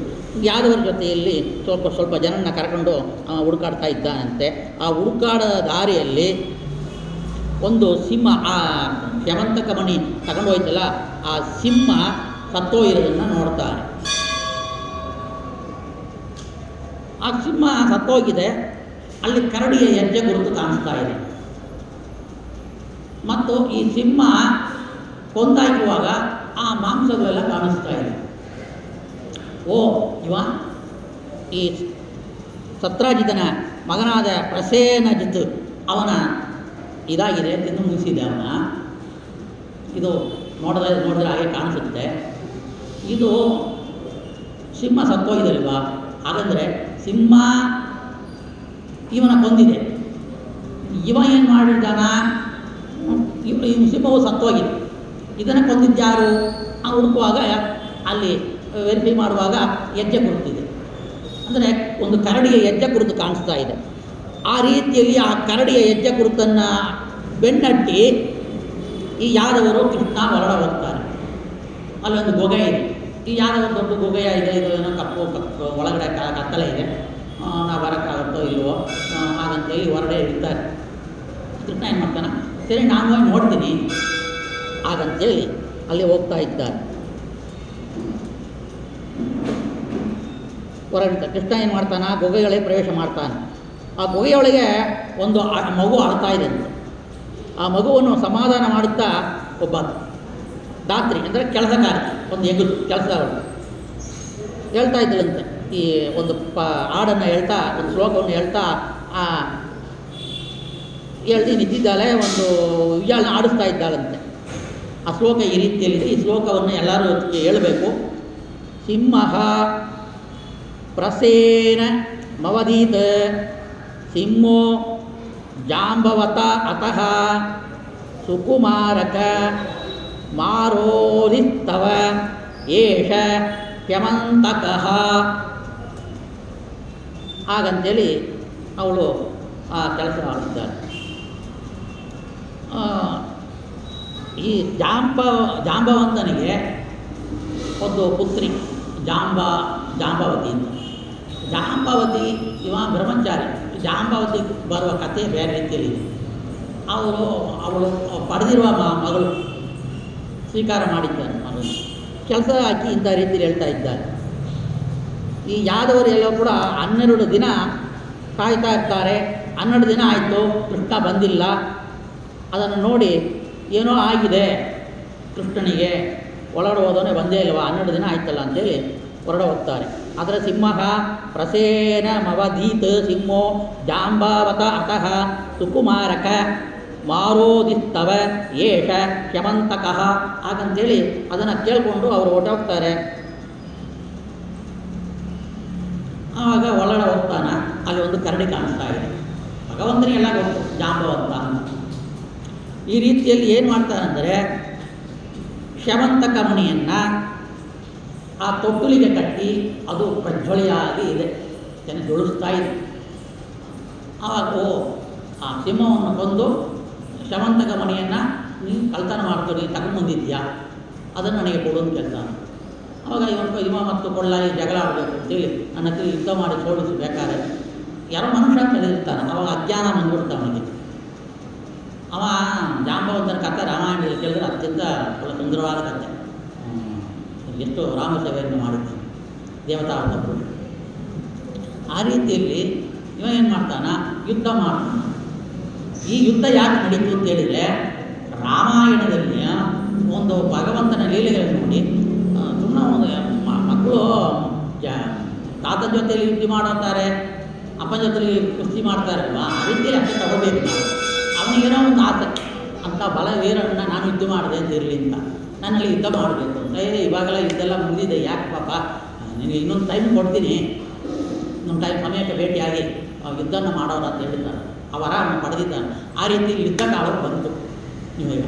ಆ ರೀತಿಯಲ್ಲಿ ಜಾಂಬವಂತ ಮತ್ತು ಕೃಷ್ಣ ಪರಮಾತ್ಮ ಇಬ್ಬರು ಹೊಡಿತಾರೆ, ಜಗಳ ಆಡ್ತಾರೆ. ಕೃಷ್ಣನ ತೋಳಿದಂತೆ ನಾಟಕ ಮಾಡ್ತಾನ, ಅವ ಗೆಲ್ಲುವಂತೆ ನಾಟಕ ಮಾಡ್ತಾನ, ಮತ್ತು ಕೃಷ್ಣ ಹೇಳ್ತಾನ. ಈ ಕುಸ್ತಿ ನೋಡ್ತೀವಿಲ್ಲ, ಹಿಂದೆ ಮುಂದೆ ಆಗ್ತಾ ಇರ್ತಾರೆ. ಆ ರೀತಿ ಭಗವಂತನ ಒಂದು ಏಟಿಗೆ ಜಾಂಬವಂತ ಸಾಯಿಸ್ಬೋದು. ಹರಿಭಕ್ತ ಗೊತ್ತು ಅವನಿಗೆ, ರಾಮ ಸೇವೆ ಮಾಡಿದವನು, ರಾಮ ಪ್ರಚಾರ, ರಾಮ ಕಥೆಯನ್ನು ಊರಾಗಿ ಹಳ್ಳಿಗೆ ಹೋಗಿ ಪ್ರಚಾರ ಮಾಡಿದವನು. ಆ ಕಾಲೇ ಒಟ್ಟೋಯ್ತು ಅವನಿಗೆ, ಅಷ್ಟು ಕುಂಟಿ ನಡೆಯೋಷ್ಟು ಆಯಿತು. ಚಿರಂಜೀವಿ ವರ ತಗೊಂಡಿದ್ದಾನೆ. ಅದಕ್ಕೆ ಇದು ತ್ರೇತಾಯುಗ ಯಾವಾಗಲೂ ನಡೆದ ತ್ರೇತಾಯುಗ. ಇವಾಗ ಈ ತ್ರೇತಾಯುಗ ನಡೆದಿಲ್ಲ ರಾಮಕಥೆ. ಆ ತ್ರೇತಾಯುಗದಿಂದ ಇವತ್ತು ತನಕ ಈ ದ್ವಾಪರಾಯುಗ ತನಕ ಅವನ ಜೀವಂತವಾಗಿ ಇದ್ದಾನ, ಅದು ಬ್ರಹ್ಮಚಾರಿಯಾಗಿದ್ದಾನೆ. ಆ ರೀತಿಯಲ್ಲಿ ಈ ಜಾಂಬವಂತನ ಜೊತೆಯಲ್ಲಿ ಕಾದಾಡಿ ಗುದ್ದಾಡಿ ಏನು ಮಾಡ್ತಾನ, ಸಾಕುತ್ತಿಯಲ್ಲಿ ಭಗವಂತ ಏನು ಮಾಡ್ತಾನ, ಎತ್ತಿ ತೂಕಿ ಎಸೆದು ಹಾಕ್ತಾನೆ. ಎಸೆದು ಹಾಕಿ ಅಲ್ಲಿ ಬೀಳ್ತಾನ, ಮೂರ್ಛಾಗ್ತಾನ. ಅವನಿಗೆ ದುಃಖ ಆಗ್ತಾ ಇರುತ್ತೆ.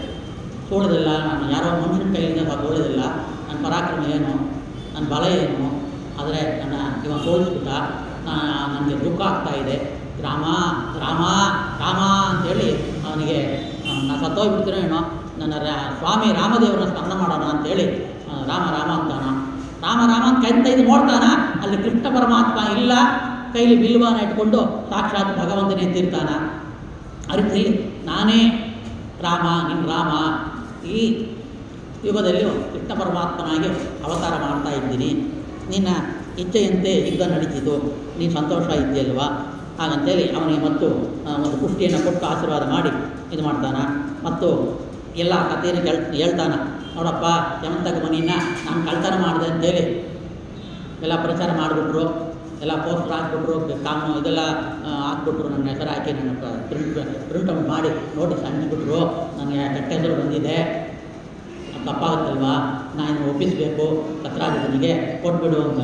ಸ್ವಾಮಿ, ಎಂಥ ಒಂದು ಪುಣ್ಯ ಮಾಡಿದೆ, ನಿನ್ನ ದರ್ಶನಕ್ಕೆ ನಾನು ಎಷ್ಟು ಕಾಯ್ತಾ ಇದ್ದೆ, ಗುಹೆಯಲ್ಲಿ ತಪಸ್ಸು ಮಾಡ್ತಾ ಇದ್ದೆ, ನಿನ್ನ ದರ್ಶನ ಸಿಕ್ತು ಹಾಗಂತೇಳಿ ನಮಸ್ಕಾರ ಮಾಡಿ, ನಾನು ಒಂದು ಕನ್ಯಾರತನೆಯನ್ನು ಕೊಡ್ತೀನಿ, ನನ್ನ ಮಗಳು ಜಾಂಬವತಿ ಇದ್ದಾಳೆ, ಅದನ್ನು ಕೊಡ್ತೀನಿ ಅಂತೇಳಿ ಆ ಜಾಂಬವಂತಿಗೆ ಕರೆದು ಹೋಗು ಅಂತೇಳಿ ಕಳಿಸ್ತಾನ ಕೃಷ್ಣನ ಜೊತೆಯಲ್ಲಿ. ಮತ್ತು ಕೃಷ್ಣ ಏನು ಮಾಡ್ತಾನ, ಮತ್ತು ಊರಿಗೆ ಹಿಂದಿರುಗಿ ಬಂದು ಈ ಸತ್ರಾಜಿತನಿಗೆ ಈ ರೀತಿಯಲ್ಲಿ ನಡೆದು ಹೇಳ್ತಾನ. ನೋಡಪ್ಪ, ಅವ ಒಂದು ಹಾಕೊಳ್ಳುವಾಗ ಆ ಸಿಂಹ ಸತ್ತೋಯ್ತು, ಏನೋ ಈ ಸಿಂಹ ಪ್ರವೇಶಮಾದಿವತ್ ಸಿಂಹೋ ಜಾಂಬವತ ಅದಹ ಅಂಥೇಳಿ ಸುಕುಮಾರಕ ಮಾರೋದಿಗಸ್ತವ ತೇಷ ಶಮಂತಕಃ ಅಂತೇಳಿ ಸಿಂಹ ಬಂದು ತಗೊಂಡೋಯ್ತು ಇವನಿಂದ, ನಿನ್ನ ತಮ್ಮನಿಂದ. ನಿನ್ನ ತಮ್ಮನ್ನ ಸಿಂಹ ಕಳ್ತನ ಮಾಡಿ ಆ ಮಣಿಯನ್ನು ತಗೊಂಡೋಯ್ತು. ಆ ಮಣಿಯನ್ನು ಜಾಂಬವಂತ ಅಂತ ಒಂದು ಕರಡಿ ಸಾಯಿಸಿ ಹೊಗೆಯಲ್ಲಿ ಇಡ್ತು. ಅದನ್ನು ನಾನು ಯುದ್ಧ ಮಾಡಿ ನಿಂತಿರಿ ಕೊಡ್ತಾಯಿದ್ದೀನಿ, ನಿಂದ ಇಟ್ಕೋಪ ಅಂತ ಹೇಳ್ತಾನೆ. ಅಯ್ಯೋ, ನನಗೆಂಥ ತಪ್ಪಾಯಿತು, ನಿಮ್ಮ ಮೇಲೆ ಅಪವಾದ ಆಯಿತು.